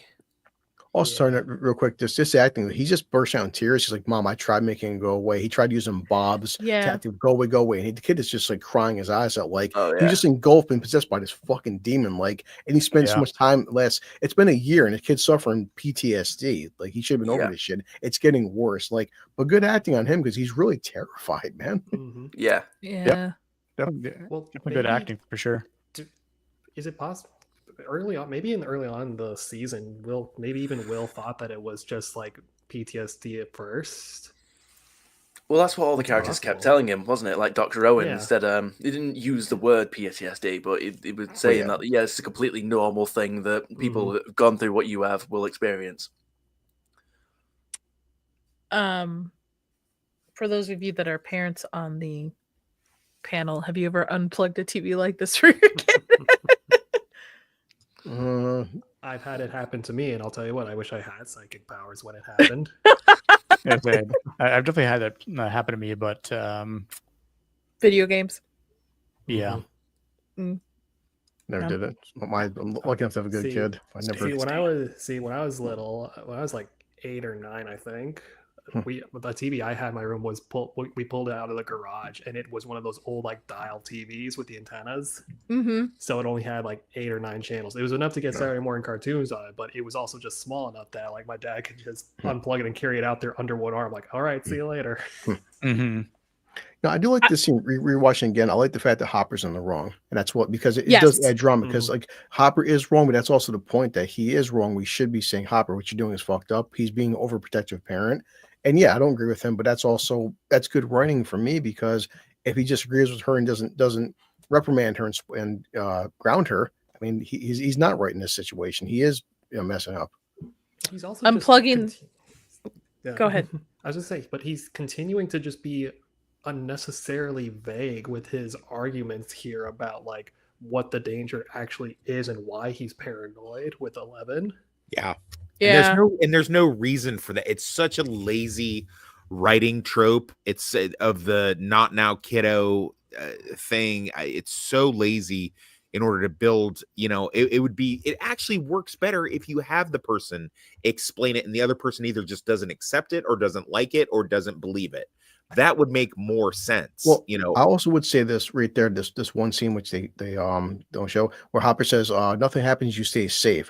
As soon as he says you stay safe, he starts crying. And that could be because in his mind, I mean, the guy watched his fucking daughter die of cancer, so he's overprotecting 11 to overcompensate. But because as he says you stay safe, man, then he starts breaking down. And so he is in the wrong, but he's in the wrong because of what he's been through. Yeah. Mm-hmm. Yeah. Was that actually... Go on. Unplugging the router was the move. Unplugging the modem. That's the I'm taking everyone down with me move. You had modems when you were kids? What are you talking about? Little AOL guy. The Windows power down sound. Yep. Go ahead, Toonie. I was gonna say, what was I gonna say? Oh yeah, do we actually have any implication that the scientists are actually after 11 at this point? No. They don't even know that she's back. They think that she's gone. Sure. They think she's either dead or gone. And that's what Hopper, he doesn't fully trust them, because if he did, he would tell them about 11. Well, that's why it should be just very easy for him to go to 11 and say, you can't go outside because the lab is still up and running. Granted, there's new people in it, but if they found out that you're actually still alive, that could very well change. That's why I said that's why he's in the wrong for. He's purposely not giving her all the information. Yeah. Well, even too, she's grounded no matter what. She's isolated to this cabin. So to take away the TV, the only thing she has really to the outside world, and honestly, to learn how to be a normal human being, right? Just learning by watching and such. is I think a way severe punishment. I get it, he's upset with her and they're fighting, but she's already grounded. She's grounded to this cabin, this space. Like she's grounded to not able to see her friends anyway. I mean, don't get me wrong. Everything that Eleven's character is doing is justified, makes right sense. there. He's just in like, the movie. Yeah, but like it's Hopper's writing where the issue's coming in.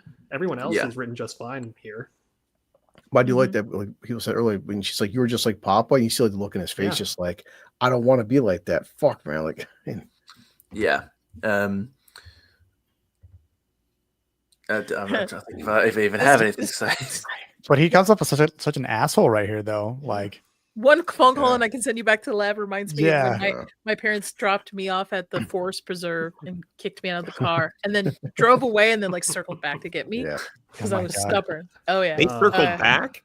Man, Yeah, what yeah. kind of soft ass parents did you have? Yeah, they dropped me off. I started walking because I was a stubborn kid, just so you know. And my drive back, and my mom made my dad like loop back to get me. So They saw you turn to walk into the woods, like, wait, she's not supposed to do that. Go, no.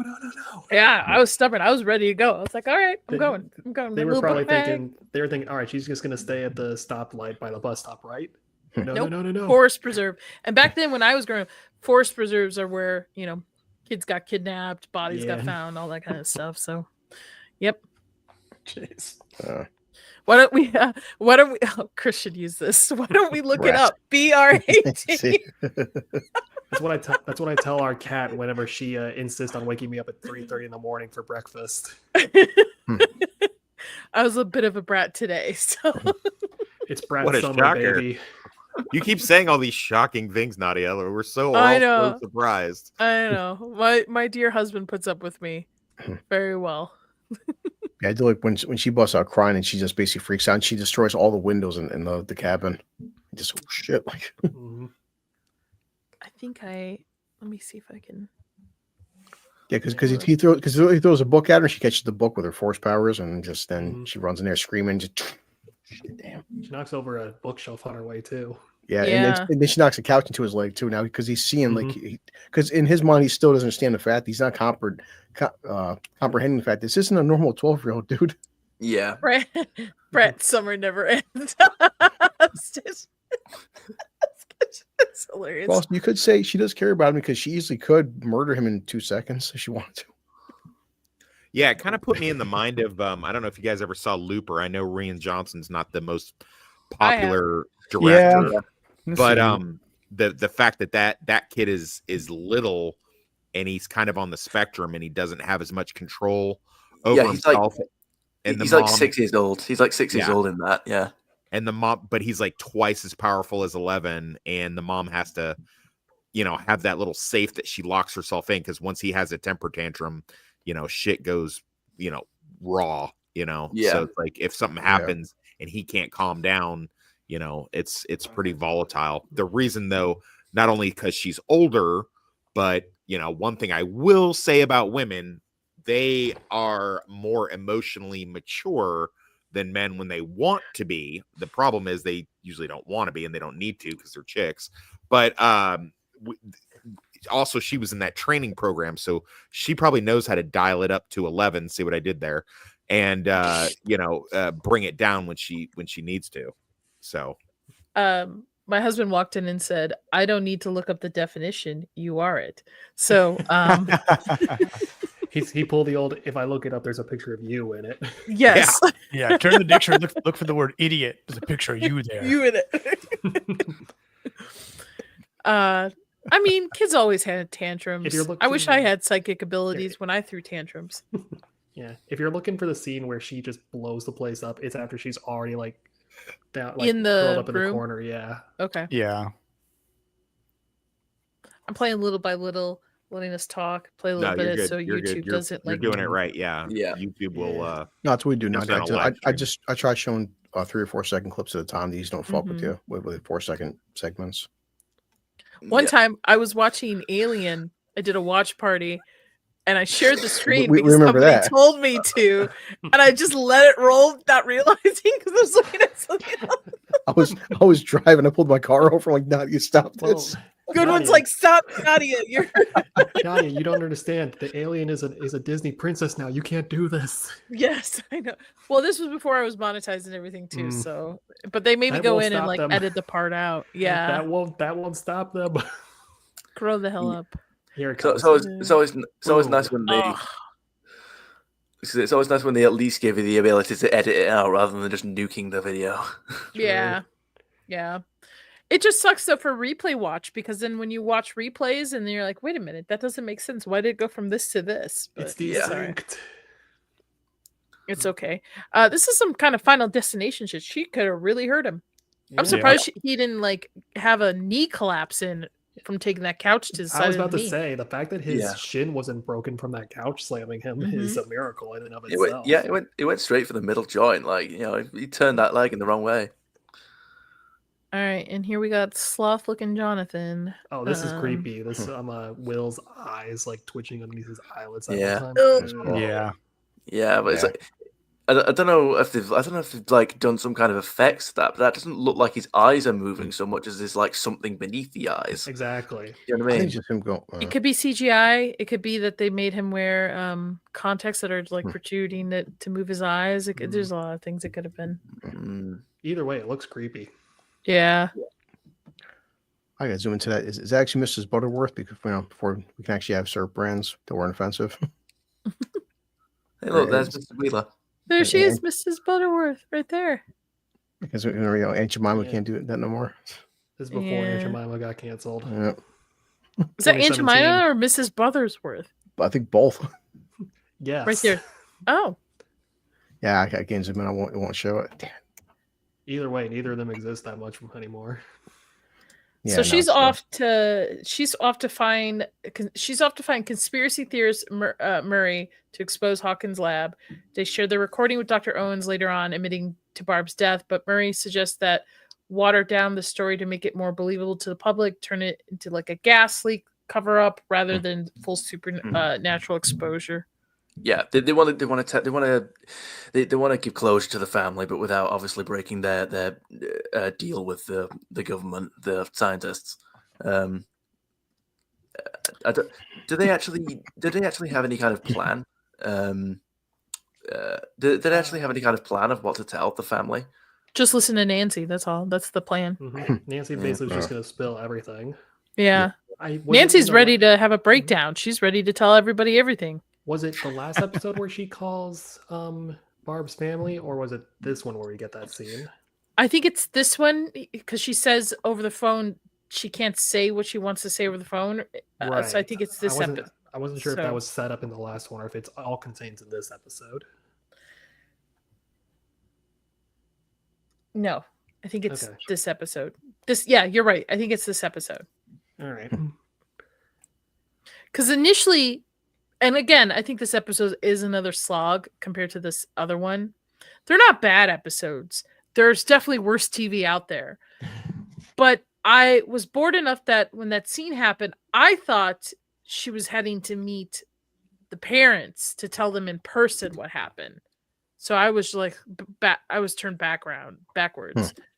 I need to stop looking at my phone when I rewatch these episodes. Oh no, I was staring at my phone for a good chunk of some of these replays because so I watched them back and forth before the new year as well. So it's like the third time watching this season for me. I was like, seen a lot of the catches here. So there's something in these that are just missing a big hook that we get later. It's just, I think both episode 3 and 4 could have been one episode. Yeah. They could have combined the major story plots for both episodes and put it together.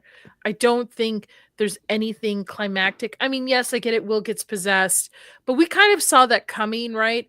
In a sense, there's got to be a way for the mind flayer to connect with Will. We saw that from episode 1. So I feel like episode 3 and 4 could have easily been written together. We could have had, and honestly, I think this whole season could have been 6 episodes. Or the possession could have been in episode 2, like on Halloween night. Mm-hmm. Yeah, and that would actually make more sense. But I think they just dragged, because it's 8 episodes this season, I believe, and it just dragged it. I think this is one of the 9 episode seasons because we have. Is this 9? Oh, I think this one particularly is 9 because we get the Chicago episode in a little bit. Right. Oh, Yeah. you missed Dustin too. He's feeding his pet and he's all cute and adorable. Chicago. Hey, buddy, I'm feeding you more chocolate. I love you. Well, this scene doesn't make any sense to me in the relationships that these kids have because Dustin is literally lying to them because they're looking for Dart because he has Dart. He knows who he is. Yeah. Do we? No. Oh yeah, no, because he found him before Will was infected. Yeah, you're right. What was I going to say? I can't remember. This is a cool scene, though. I like having Clark's voiceover with the mind flayer forcing Will to lose his saving throws. Yeah. Well, I will say this is before ice baths were popular. Well, season 3, we get a lot of them. At the point where you enter your deepest, most restful sleep period is also a hallmark of deep dreaming. REM sleep is what a person needs to attain the most rested. I know I need some REM sleep.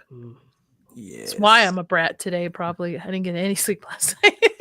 I believe there's been studies that say if you are dreaming, that means you're actually not getting the rest that you need because your brain is overly active. Incorrect. Damn. Well, I've read studies about that. So because when you dream, the brain's capacity to dream and go into REM sleep is only 4 minutes, no matter how long you dream. But your brain tricks you into thinking that you was dreaming the whole time.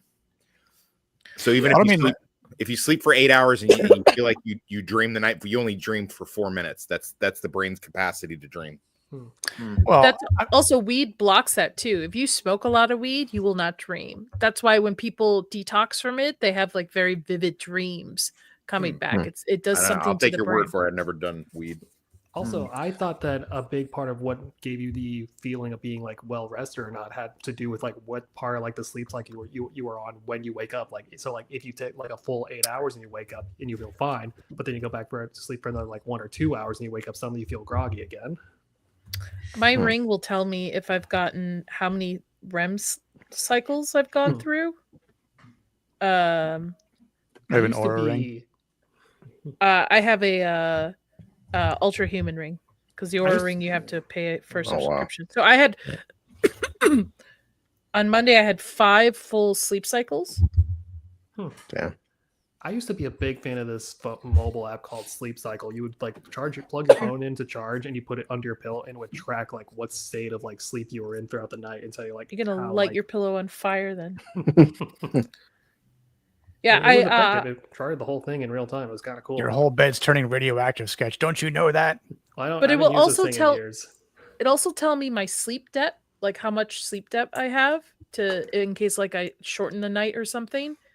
It also tells me when I should have caffeine, depending on when I wake up and when I should be teetering off of it.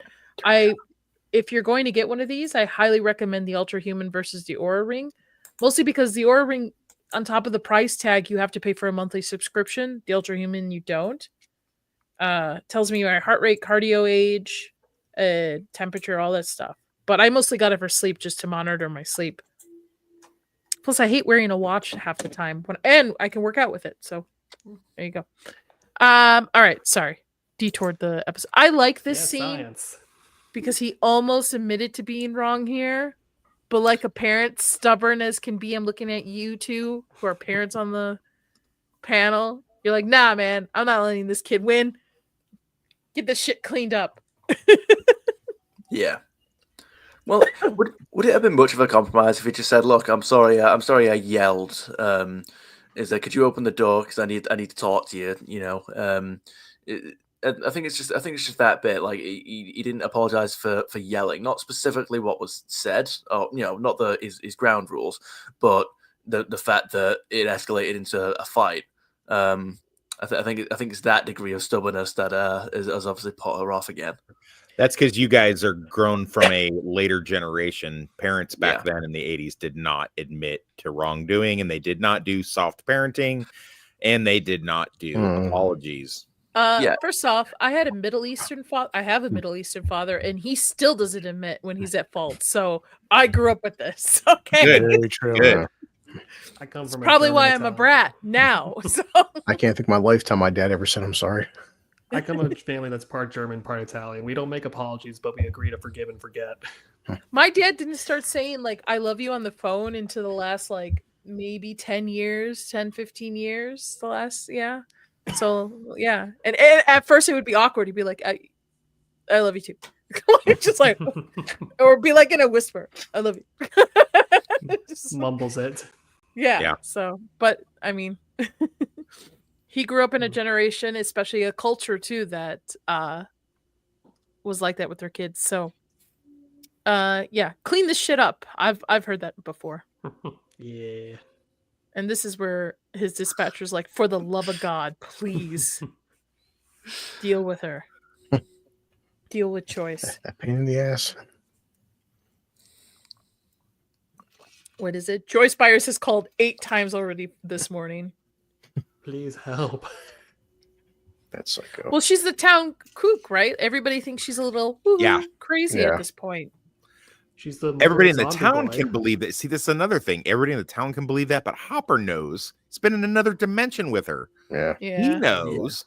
So I mean- it doesn't make any sense for him to. Oh, this is actually pretty good. I like this part. It's weird to me because knowing what Billy becomes later on, honestly, he's just a villain, right? But there's signs of softness throughout this episode a little bit. Like, hey, man, I'm trying to give you advice. Move your feet. Or like, hey, man, don't worry about Nancy breaking up with you. You're a good looking guy. You'll get bitches. It's not a problem. I thought he was just He's rubbing it in. Oh, go on. No, what's the term for it? There's a term. He's Some tough Being a love. bro dude. Yeah. I don't know. I I'm drawing feel a like he blank was on this. trying to be a friend He was almost. just we call them bro dudes, basically. I mean, I've known people. I mean, I've kind of done that to We all have. friends before, but it's. I think for someone when you don't know them really, it can come off in a rude way, which could have possibly been this case. But Yeah. I mean, I've done that to friends of mine, like when we used to play hockey together. Yeah, your stick wasn't in the right position. It's just why I totally deked around you and scored on you, bum. It's like I don't know, but then you say hey, listen, if you do this next time, then this won't happen, or you'll prevent from even falling. assholes like to have friends, and I think this speaks to Steve's character. Is that season 1 Steve probably would have fallen in line with him, seen him as the alpha male and being like, yeah, I'll be your buddy. I'll be your pal. I'll be your lackey. I'll lift some weights with you and chase some bitches with you and shotgun some beers with you and that kind of thing. But by now, Steve, season 2 Steve, he's had a bit more of an arc. So, he's kind of only a D-bag still at this point by reputation. He's not really a D-bag anymore. He's getting a little emo. Yeah, I'll he's not say in the D-bag sport. We'll put it that way. I'll say this though. I don't think Billy's looking to share an alpha position with Steve this point. I think he's actually just trying to chastise him the whole time. He's trying to knock him down a peg because Billy's not the kind of character who shares. Yeah. I'd almost think that he wouldn't. I don't think he feels threatened by Steve, but it's if he would be a lackey under him, then he wouldn't mind. It's not that he's threatened by him. It's actually the fact that he's totally not threatened by him. Is this other kid? He's the guy from the first season, right? Yeah, he's a little sidekick kind of deal. Such a punchable face. I forgot this actor who plays Billy is also plays Jason, the Red Ranger in that Power Jacker Rangers Montgomery? reboot. Yeah. Yeah. But he hasn't been in anything big since Stranger Things, as I'm looking through. Which surprises me because he has such a unique look to him. I feel like he would be, but he's going to be in the new Faces of Death coming out soon. And I rush to the theater to see that. Yeah, I'm not rushing to that. Maybe he's doing other things. Who knows? Yeah. What movies are we rushing to the theaters to Plenty of Bitches in the Sea. Sorry? I've never heard of that one. I was going to say, what movies are we rushing to the theaters to see? Is what I was saying. Well, definitely don't rush to the theaters to see Death of a Unicorn. That's for sure. Oh, bro. Yeah. Yeah, that's a big disappointment. I heard things. I made a video about some coming attractions for the next month or so that I'm kind of excited about. So I think I'm gonna because I think I'm going to do that this coming week since Cinecon will be done. yeah, April's gonna be a good month, boss. It's gonna be a really good month. Oh, Sinners Until Dawn. I'm gonna go see Summer of Hell or Hell of a Summer. Finn Warfare. Yeah, Warfare looks good. May looks good too. May has some pretty good be a things banger. going on. Yeah. Drop looks pretty good. Drop.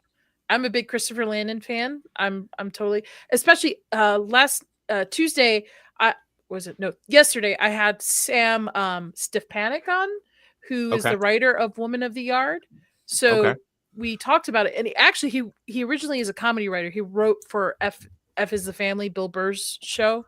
Okay. And then somehow he got this, and he's got some stuff coming out too. He was a great conversation to have with him about that movie. And we talked a little bit about like things coming out. I know everybody's excited for Superman, Fantastic Four, Jurassic Park. I'm actually negative excited for Ghost Rider. I know what you did last summer.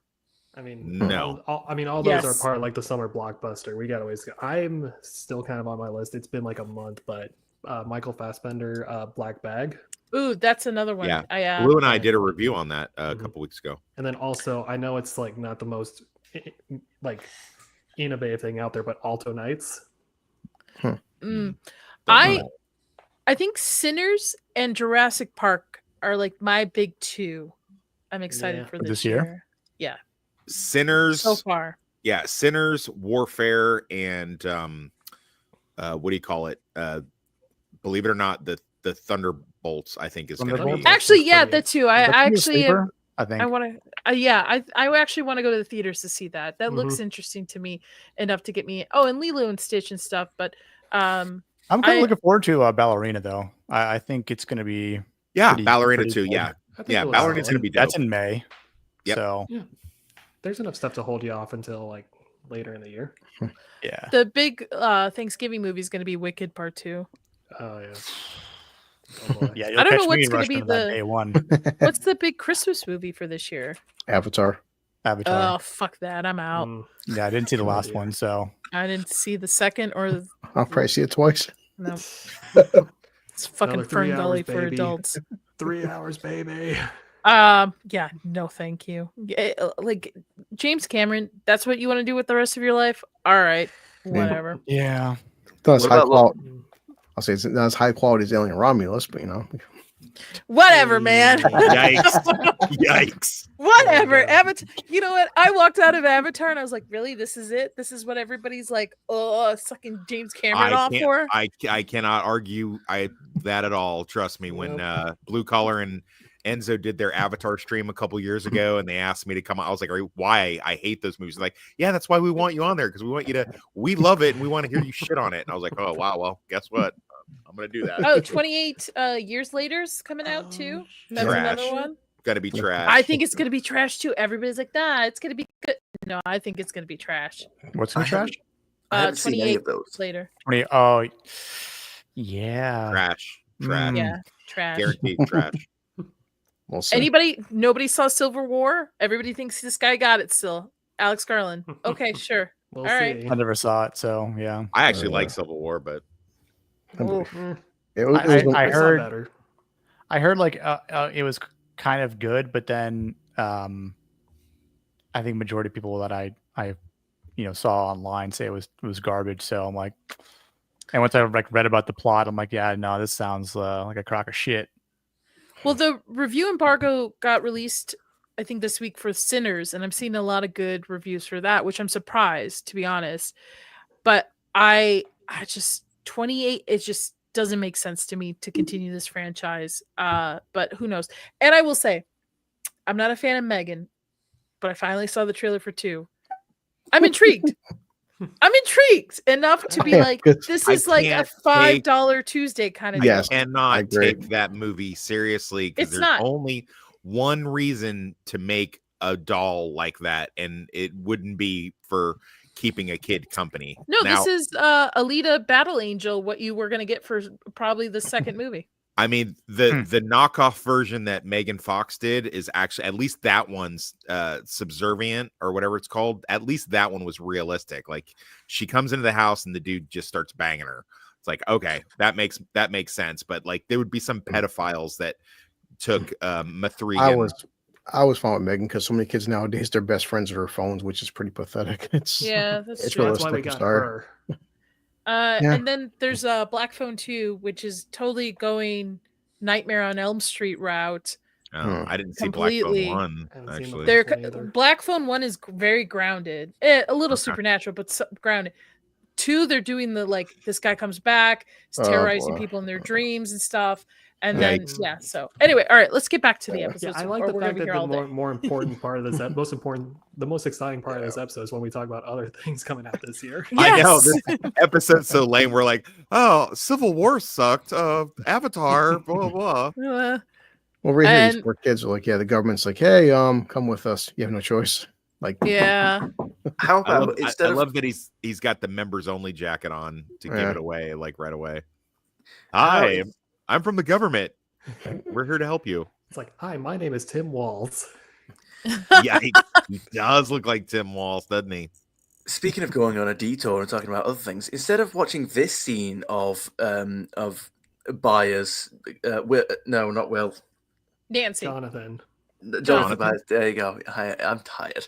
Instead of watching this scene of Jonathan Byers struggling to start his car, how about we swap it out for a movie that Nadia hasn't seen? Ace Ventura struggling to start his car. No, we gotta get through this. This episode doesn't really have a lot in it, to be honest. It's just knowing that Will's going through this. Hopper finally realizing, like, oh, there's something really serious happening with this kid. Yeah, we all know as the audience he's possessed by the mind flare in some way. But it's also more setup because, like, literally right here is where we get the setup for, like, Will's map of the roots and the vines. I will say this kid acts very well. Yes, I agree. Yeah, the drawings and somehow Joyce is able to put it together with Hopper's help. They blow through them setting this whole map up so quickly when in reality it would have been like painstakingly hours upon hours trying to figure out which one of these drawings connects to which one. Oh, it would have been weeks. I would say it would have taken days, like to map it all across the entire house. Like, that's crazy. Like, it takes 5 hours alone just for a single puzzle with 2 people. You cover the whole house in these drawings like this. Hello. I do like the fact that Hopper he does believe in that he's being, infected by a mind flare, because sometimes even in different horror genres, someone's like, oh, okay, well, we accept the upside down, but like a big whatever Cthulhu monster's too crazy. But Hopper's like, no, I believe you. You're possessed. Okay, let's deal with this shit. Yeah, I mean, I was gonna say it's one of those things. I mean, like, once you've established the premise, surely there's not much exaggeration, You're like, well, I've seen these. I've gone to an alternate dimension and seen and fought demons. So when you say that there's a bigger demon that's taken possession of your mind, I believe it. Okay. So this is where Mike tells the rest of the kids of, like, what has been going on with Will and his visions and what he's been seeing and such. Yeah. And this should stab Dustin in the heart, because realizing, like, oh shit, maybe that thing is. Also with Max, but you see why Max getting pissed off, because like, hey, okay, party members only, you're not allowed for our little secret group meeting. And she's getting like, well, listen, guys keep wanting to be your friend, but you keep going on these group missions without me. Am I really your friend? And you see her getting pissed off, like, you keep doing this shit to me. Yeah, especially when the only person, like the person she spends the most time around is a brother. You're like, really? I finally get some friends and they want nothing to do with me. Yep. Hi, Vex. You can't sleep, so I guess you're gay now? Oh, okay. We knew that. You're gay anyway, Vex. Yeah. Vex needs Vex, if you want to come on, I'll send you a link. I don't know if you want to She hates this show. I know she does. She's never seen it. The only time she's ever seen it is when she was doing my intro, I think, from what my understanding is. So don't worry, this is like a slug of an episode anyway. Speaking of that intro, I'm looking forward to I don't know what the guy's name is, but it's a guy that's playing like the guitar. Like, I want to know what that's about. Oh, Eddie? Tell me more. No, I watched season 1 through 2. So you watched one of the best seasons and one of the worst seasons. Okay. That was established though, because Derek questioned, okay, like if Will goes upside down, can it actually physically hurt him? Because like this mind flayer is actually only in his head, or is it actually physically harming him? That's what the kids don't know at this moment, because that's the problem with like the spirit walking that he's doing. And they also they entertain the idea that maybe their D&D rules don't apply the way they think they do. Yeah, definitely. I think is it Mike that says, yeah, that's D&D. This is real life. It might not work the same. I have a question about this scene. Now we're looking at it again. There's the flashback of them cleaning up the cabin. How did a box about her get into this without her seeing it? I probably didn't recognize, because Hopper, right when they're starting to clean up, immediately picks up the box, says there's a lot of history here. So it's probably one of the first things that he like moved out along with the other like personal ones. Because he knows everything that's already in here. She doesn't. So as soon as they start cleaning, that's obviously the first thing that he probably goes for. Yeah. Plus, she's kind of been watching TV all day for the past year. Yeah, that's true. Yeah. Nancy's totally thrown off by this. That she thinks they're in like some hostile territory, and the guy's like, "Let me give you a tour. Come on." I like to see when Dr. Owen's here, just because, like, hey, listen, we could kill you. We're not going to, but this is like some serious shit going on. There's it's a big portal here to another dimension that we're trying to maintain this, and Hey kids, want to see Lovecraftian horrors beyond human comprehension? Yeah. Well, Definitely. someone who should understand between these two is Nancy, having been there last season. Yes. I feel like that's just kind of swept under the rug a little bit. I love the actually, it's not the pilot. Wait, does Nancy ever use the power of the aliens to eat a sandwich in later seasons? I don't think she does. No. I'll have to defer to you guys on that one. What would you call the guy who's putting on the spacesuit, the hazmat suit, to go outside? He's not the astronaut, but him. I love how casual he is when the doctor walks in and says, "Yeah, we're doing show and tell this time." And he goes, "Yeah, the more the merrier." And he just carries on with his suit. The top secret experiments. Civilians walk in, and he's like, "Yeah, all right, how you doing?" It just carries on. He's not wrong though about like other governments, like say the Russians or Japanese or whatever. It's like, listen, we're in America. American government has your best interest, kids. Don't worry. Just trust us. Trust us. Never trust the Russians or anybody else. Season 4 kind of shits all over that fucking idea, doesn't it? Yeah. I need Alex Jones clips.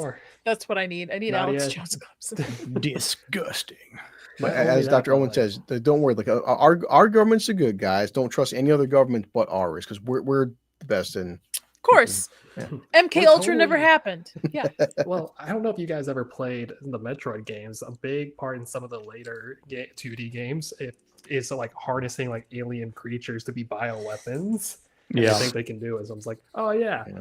This organization, this shadowy organization, was totally going to be able to handle these intergalactic demon creatures for their own good, right? They can handle these things.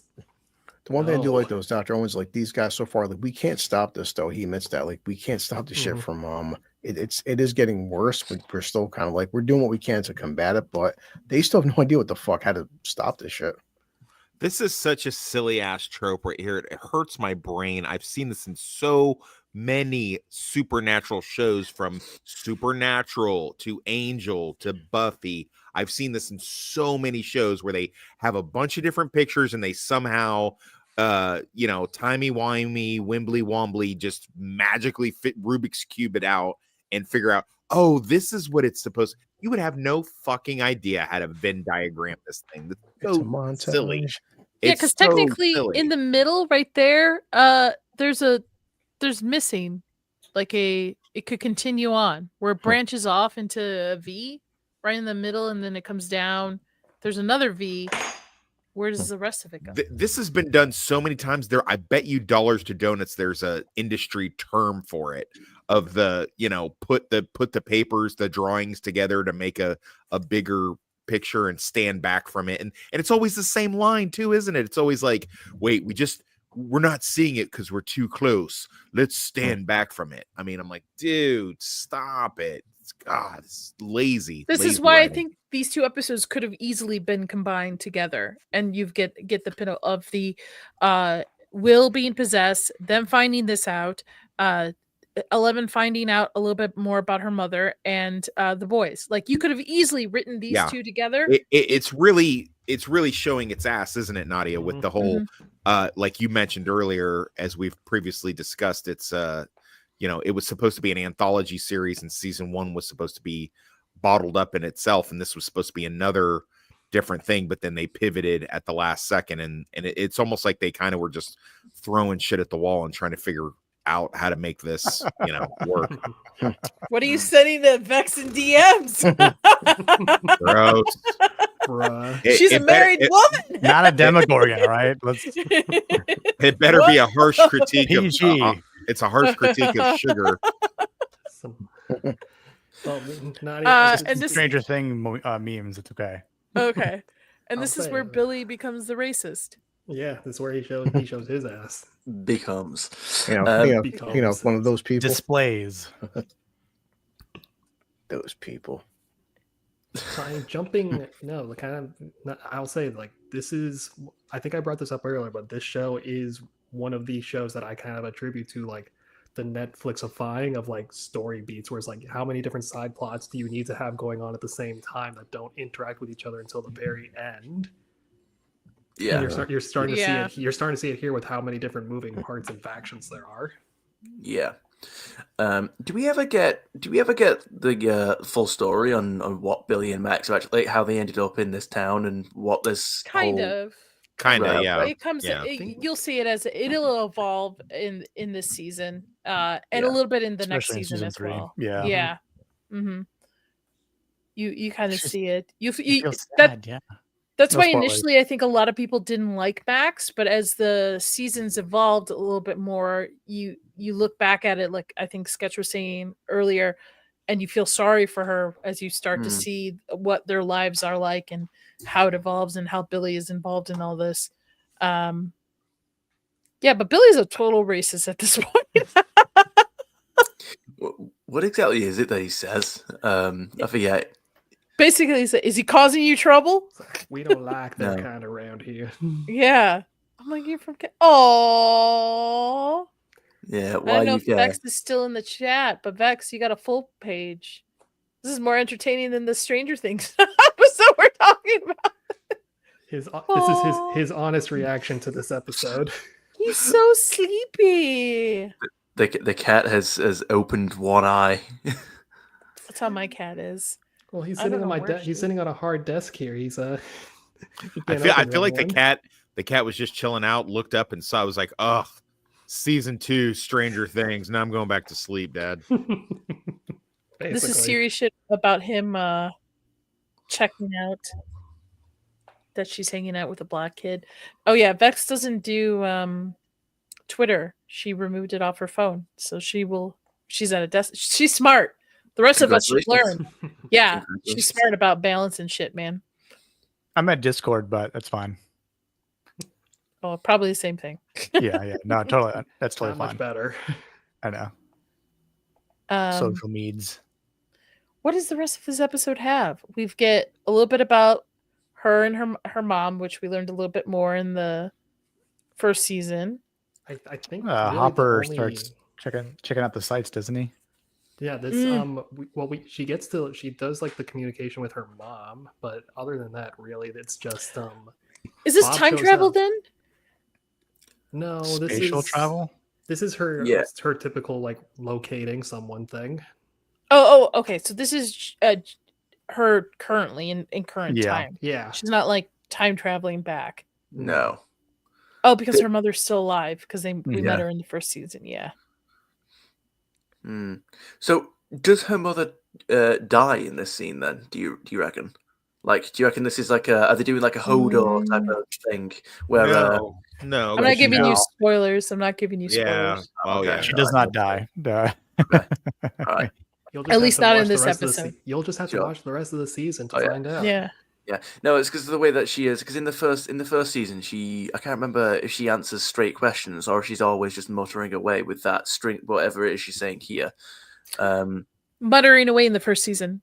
Yeah, and then it was the way that like 11 finally heard it from her, and then she like disappeared. So I was wondering if they were going to do like a Hodor type sequence where she's muttering instructions away for 11 to eventually hear it, and then when she's heard it, her mind sort of like shuts off.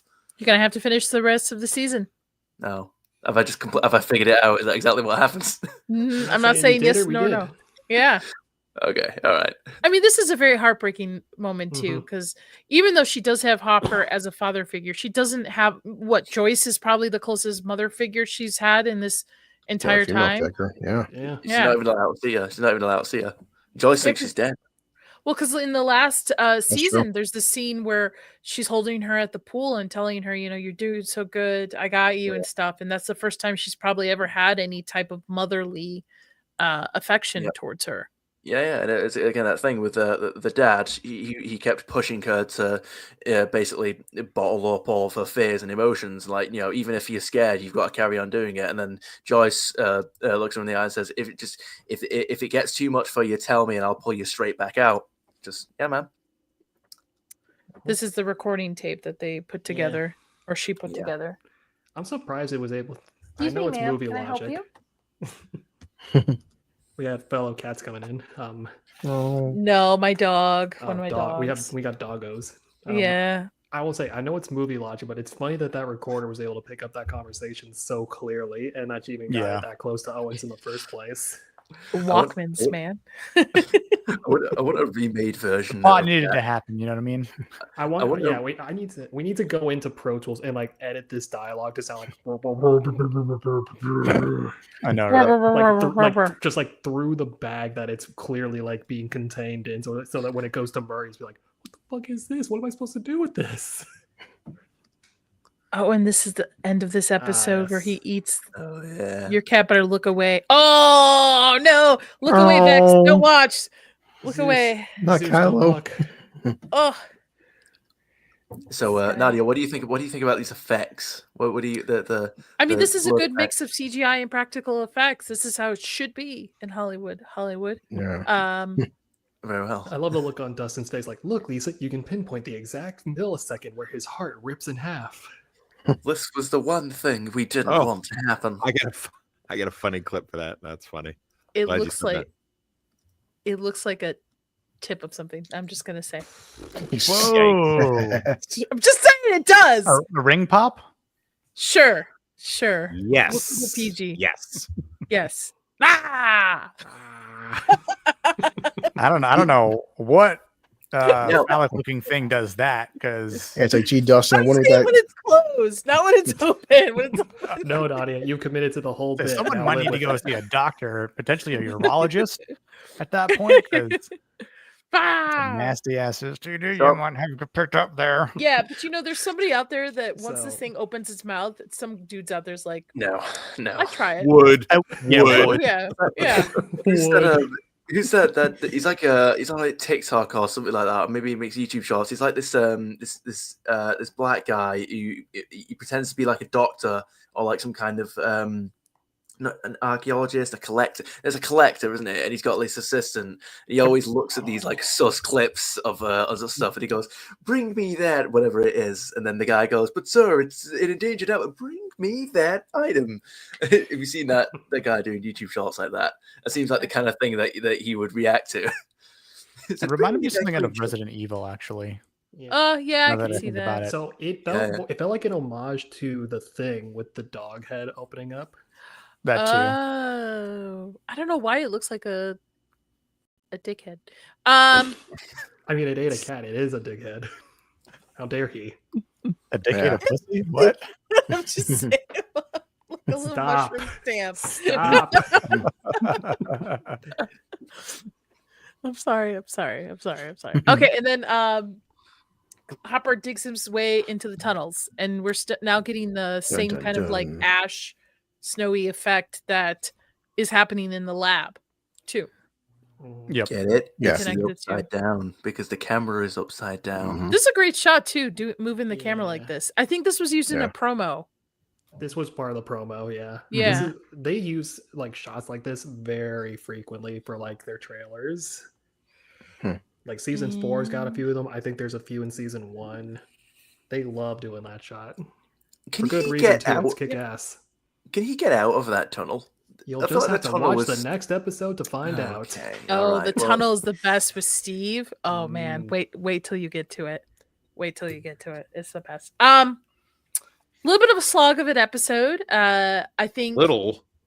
Yeah, I mean, we stopped halfway to talk about upcoming movies and stuff, so I think we all are in the same space. But we'll go around the horn, give final thoughts, and then we'll go again around to give plugs. So, Toonie, you first. Okay, doke. All I'll say is that the moment Dustin's mum held out the cat food and then said the cat's name, I was like, the cat's dead. There's no subverting expectations. It's the cat's dead. The Justice for Myrtle, we still don't have a resolution to that arc, but no. So I enjoyed the episode when I was watching it. I wouldn't have described it as a slog as I was watching it, but after going through the events bit by bit and then obviously weighing them up against what didn't need to be there, what took a little too long, I do agree that especially with the first season having 8 episodes and this one apparently having 9, I do agree that episodes 3 and 4 could probably have been altered to be made into one episode, that we would have had 8. I don't usually do like out of 10 ratings, but I'd say it's not a bad episode. It's just it's telling a slower. It's telling a story. It's telling the story it needs to a bit slower than it could be doing. A bit slower than it needs to be doing. But all in all, it's nothing story breaking or anything like that. No huge criticisms, so it's fine. Okay, Nick, before you go, I completely forgot. Toxic. What's our trivia for this episode? Yeah, no problem. It's not much. Again, it's weak tea. So the moment when Billy grabs Max's wrist was not scripted. Sadie Sink and Dacre Montgomery worked that out the day of shooting to increase tension between the two characters. Nancy is wearing an Argyle stitched sweater.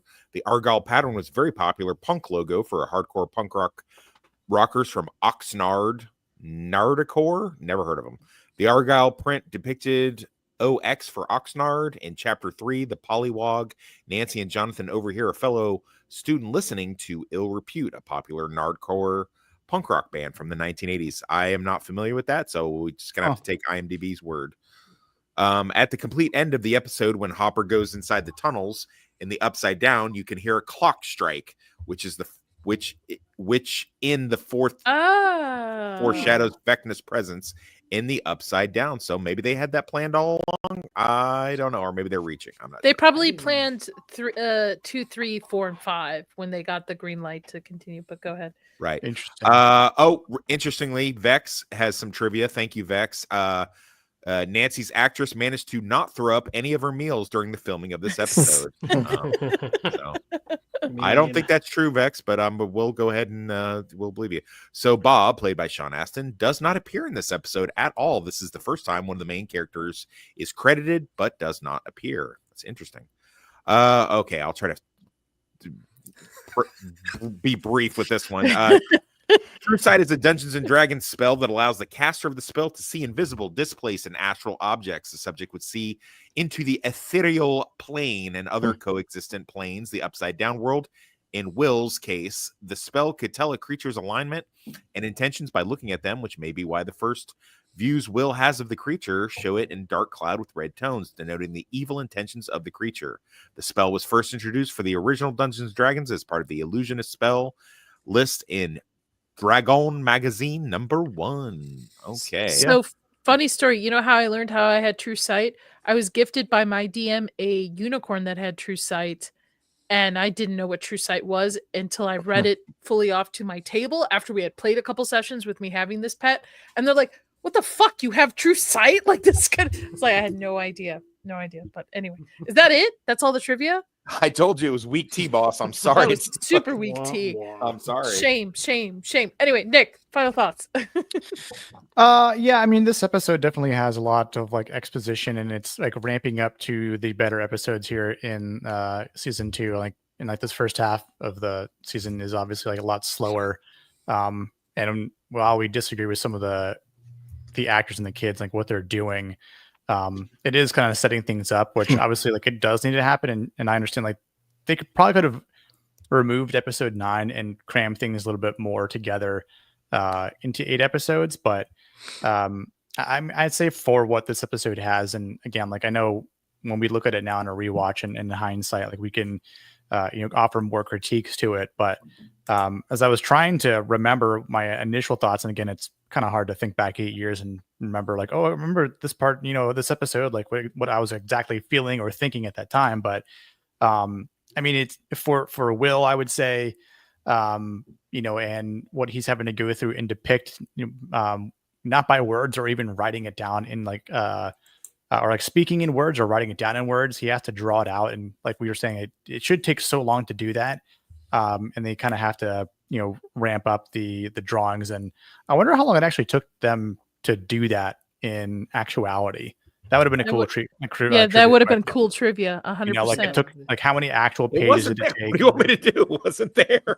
I know. As I'm saying, like I know. Like I'm just saying, like that would have been cool. Had like for them to like display that sort of information. Like it took like this many drawings and blah blah blah blah. Because someone had to do that, right? Like someone actually had to, or maybe a team had to do that. Like our department had to do that. Probably a team. Like get one of the PAs to run around with his iPhone or something. They'd be like, "Yo, what are you working on today?" It's like we got 2,000 drawings of crayon that we need to set up. Exactly. Like how many crayons did they go through in order to do that, right? Like literally, like either before or after the season comes out, depending on when you want to spoil it.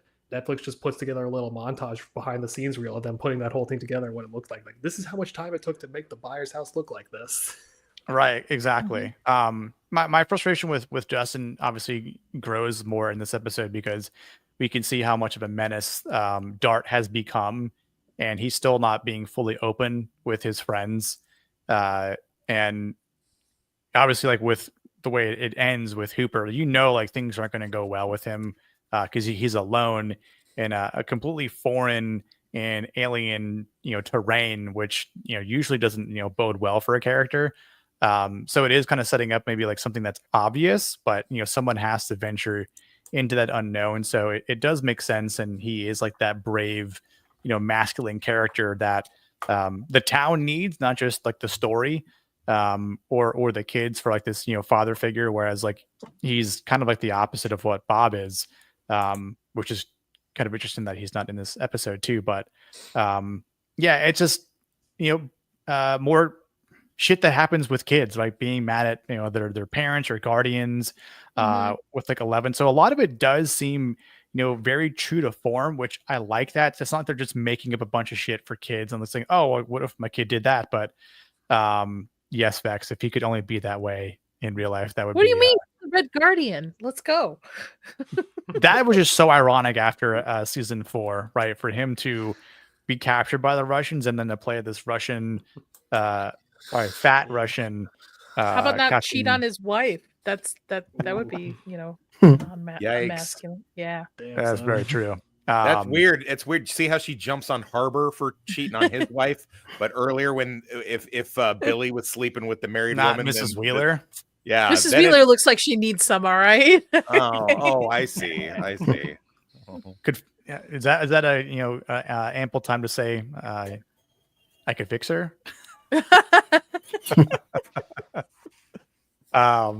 But yeah, again, it wasn't a terrible episode. I mean, I think it was better than episode 4, but it did have its slow moments.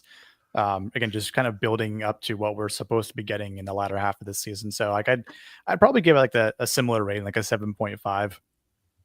You're more generous than I. Blue. Way more generous. I know. Yeah. So before Hopper, he's definitely overcompensating, but I like the drama, the fact that he is in the wrong and you understand why he's doing it for. And also, but I like the fact he believes Will. And as I said earlier, Will, his acting, this poor kid is fucking terrified, and it shows it. And I do like, yes, it is a 42-minute episode. They could have condensed a lot down, but we are seeing from Dr. Owens and then obviously Hopper that this upside down, these tendrils, that this threat is getting bigger, it's getting worse, and it's a slow build that they probably could definitely pace faster. But we are seeing the upside down is getting worse, and they're not sure at this point how to stop it. And yeah, I mean, Dustin's being a stupid kid. It's whenever we come to horror tropes, I mean, even adults, it's so hard now to judge people for doing stupid things because man, spend 5 seconds on TikTok or read a New York Post article. The stuff I see on a daily basis, people do such stupid shit in real life that when they do stupid stuff in horror films, I'm just looking at the lens of like, especially fear. Fear makes people do things that are dumb, but like, I don't know, people are idiots, especially in small towns, especially teenage boys. Yeah, I mean, yes, this thing's a Demogorgon, but I mean, how many people defend their damn whatever? It's like their pet tiger eats 10 people. He's still a good guy. He's misunderstood. I feel, Blue, we should revisit Tiger King.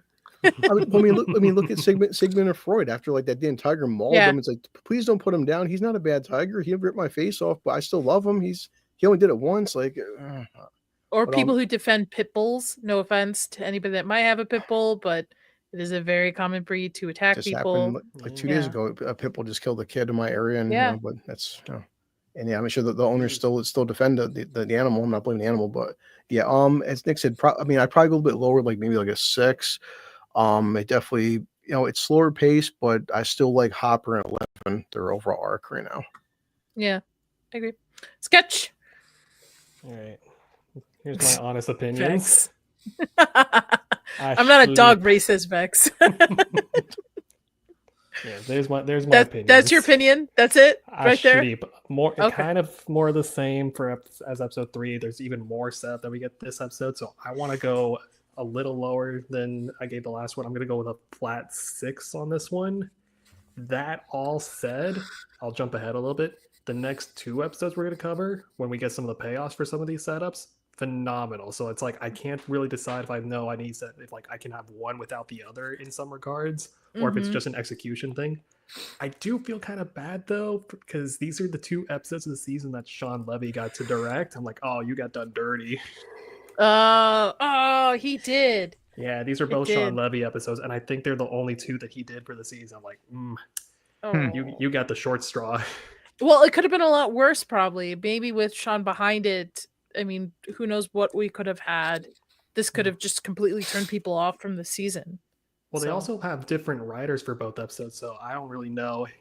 I'm not blaming Is one of him for them a anything. Woman? Not saying it would be a woman can't write, but we have Justin Dobble and Paul Dichter. Okay. But no, I just say I feel bad for Sean having these 2 episodes of all episodes in season 2 together. It's like, man, you really didn't get a lot of interesting stuff to work with. Yeah, I'm surprised they didn't keep him for the finale. It would make more sense. But yeah, overall, I'm giving this I'm gonna give this one a flat 6. Okay.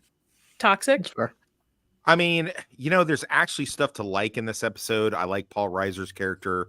I think Noah Schnapp that plays Will. I agree with Blue Collar. He does a fantastic job. I think, the situation with Hopper and 11, there's a lot of stuff to like in this. But if you're going to do an episode that's setting up the next episode, that's fine, but you can't have an episode to set up an episode and then have another episode that follows it to set up an episode. Yeah. Like you need to like give us something in between, like we need to have some more. Don't give me exposition dump followed by exposition dump. Give me an exposition dump episode that sets up an episode where a bunch of shit happens. And then if you need to, rinse and repeat. It's not the best strategy, but it's better than what we got. And it's the only thing I can take away from this is, like I said, Blue Collar and I, we review Daredevil, name drop. And a lot of people are pissy and they talk about shows this day and age. All they do is just throw out these episodes where nothing happens on a show. I want to see this and I want to see that. And I'm like, Stranger Things 2017, nothing fucking happening in season 2 all the way up until episode 5, I guess we get next or whatever. So I agree. I would give this episode a 5, to be honest. It's not bad. Again, there's worse TV out there, but imagine if this was a week to week. Imagine that. It would turn people off. People would be completely turned off by it. I really think episode 3 and 4 could have been one episode together. The only reason this works is because the model that Netflix used to do all the time, which was, dump the whole season at once. If they hadn't, if this had been a week to week, like a lot of shows are doing now, people would have been like, what is going on with Stranger Things? It's so weak. It's so slow because, obviously. Nick, you remember House of Dragon season 2? Every week we're like, Episode's got to get better. I We're remember. gonna be Next week. episodes- I yeah, remember. next week. Oh my god. Yeah. Here, Nadia, that was me. That was me at the end of last year with the Dune Prophecy. Oh yeah. It was like I didn't even it took attempt to 3 watch whole- it. I was this close to dropping out after that 3rd episode. That was the flashback to like the young what's her face's name, the Harkonnen. I was Yeah, like, Valia. Oh my, yeah, about young Valia. I'm Yeah. like, oh my god, we are gone nowhere. Yeah, I think we're gonna be fine with the next episode. Mhm. It's gonna be a little rough with the Chicago episode, to be honest, in my opinion. I have Mostly so much because to I say just about these next 3. mostly because I just don't. I'm not a big fan of that whole emo 11 and the whole extra kids and stuff. I wonder if they'll come back for season 5. I would hope hope. not. How? gotta- Okay, Nadia. They'd It's have okay, to Nadia. completely. They'd have to completely ignore what It's happened too in many season people. 4. Yeah. Figure it out. Avengers Assemble. But that being said, Toonie, what do you got going on next? What like channel wise? I forget. Is this plug Yeah, time? whatever. I can't remember. Do you have a Plug stream? time. Plug your yeah, shit. plug yo. your shit, Okay. man. One of the things I'm in the middle of a Kingdom Come Deliverance playthrough at the minute. My content is pretty much exclusively gaming stuff. I've started a Mass Effect Renegade run. I'm up to Mass Effect 2. So yeah, mainly gaming content. I'm on hardcore mode for Kingdom Come Deliverance, and I'm in the middle of the DLC for that. That's you make sure you save because the game won't save for you. That is my channel. All right. Nick, what do you got going on next? Let's see. When I get back from out of town, I might pop on for Leon's Countercast on Monday, depending if I'm available. But aside from that, you can catch me on Hold My DualShocks Wednesday night stream at 7 p.m. Eastern. We're talking about the Righteous Gemstones Season 4. Nice. Which has been fun to talk about. Some of it is been fun to watch, unless you like watching Walton Goggins Hang it all out. penis, Yep, hanging it all out. showing itself too much. Sold. But and then back here on Friday with our crew here. Yep. Blue. See, I just saw Minecraft last night, so I'm gonna make a video on that. Well, it's funny because I want to see how bad it would be. It's like, is it the worst film of the year? Snow White's still worse. That's all. That's all I can say. It's not a good I film. mean, I feel Minecraft is meant for young kids. Like That's why I said I'm definitely do my review now. The thing is, like, watching it because my theater was half sold out, and a lot of kids were laughing. And like, I mean, it's not know their meant for audience. content creators and like people It's of really our not. The thing is, like, because what's like I see with Minions. I like Despicable Me, the first one. Come Minions, I'm like, man, this movie's terrible. But then Minions did 1.2 billion, so it's like, so I'm looking at Minecraft. Like, Minecraft is going to cater to a lot of kids. It's not a great movie, but then again, it's not supposed to be, and I could see. I mean, what's out there right now for kids anyway? Snow White, which half people parents don't want to take their kids to see anyway. So. I agree with you. Watching Minecraft or Snow White, at least Jason Momoa had me laughing a couple of times. Versus Snow White, I'm just like every second, I'm like, oh god, this is the worst movie of all time. Like, all right, sketch. Okay. After we're done here, it's back to the editing bay for me and Zeus down here. But otherwise, if you want to see some of the stuff that I've been working on, Brett Cooper has just released her episode recapping Assassin's Creed Shadows and the fallout and the implications of that game. And it's sad that Zach's not here because a good friend of the channel, Kata, makes an appearance there. Yep. He was the guest for that episode to discuss it. That's really cool. I was about to say, it's funny because I remember when we did the first episode like a couple of years ago, just talk about the game with everyone else. His original TikTok was in that episode. And I didn't realize who that was at the time. So going in this time and seeing that show up again and that I'm like, wait a minute. I finally put two and two, like, it's that Kata. Oh my god, it was him the whole time. Kata's too famous for us now. He's too famous for us now. Like, oh my god. It's like, oh my god, I know this guy. What? I'm gonna actually see him in 2 weeks. I'll be see him know. in person. Yeah. You'll be taller than him world, my too. I'll have to look down. Yeah, I'll have to look Like, down. But it's okay. my gaming world and my professional world have merged into one. What do I do? Oh no, bro. Toxic. What do you got going on? What do you want? Which one do you want me to share first? The sunk cost fallacy thing. Oh, by the Okay. way, while we were in the middle of this, I jumped from 98 to 102, so I am broke 100. Woo! Nice. Yay! I broke so the 800.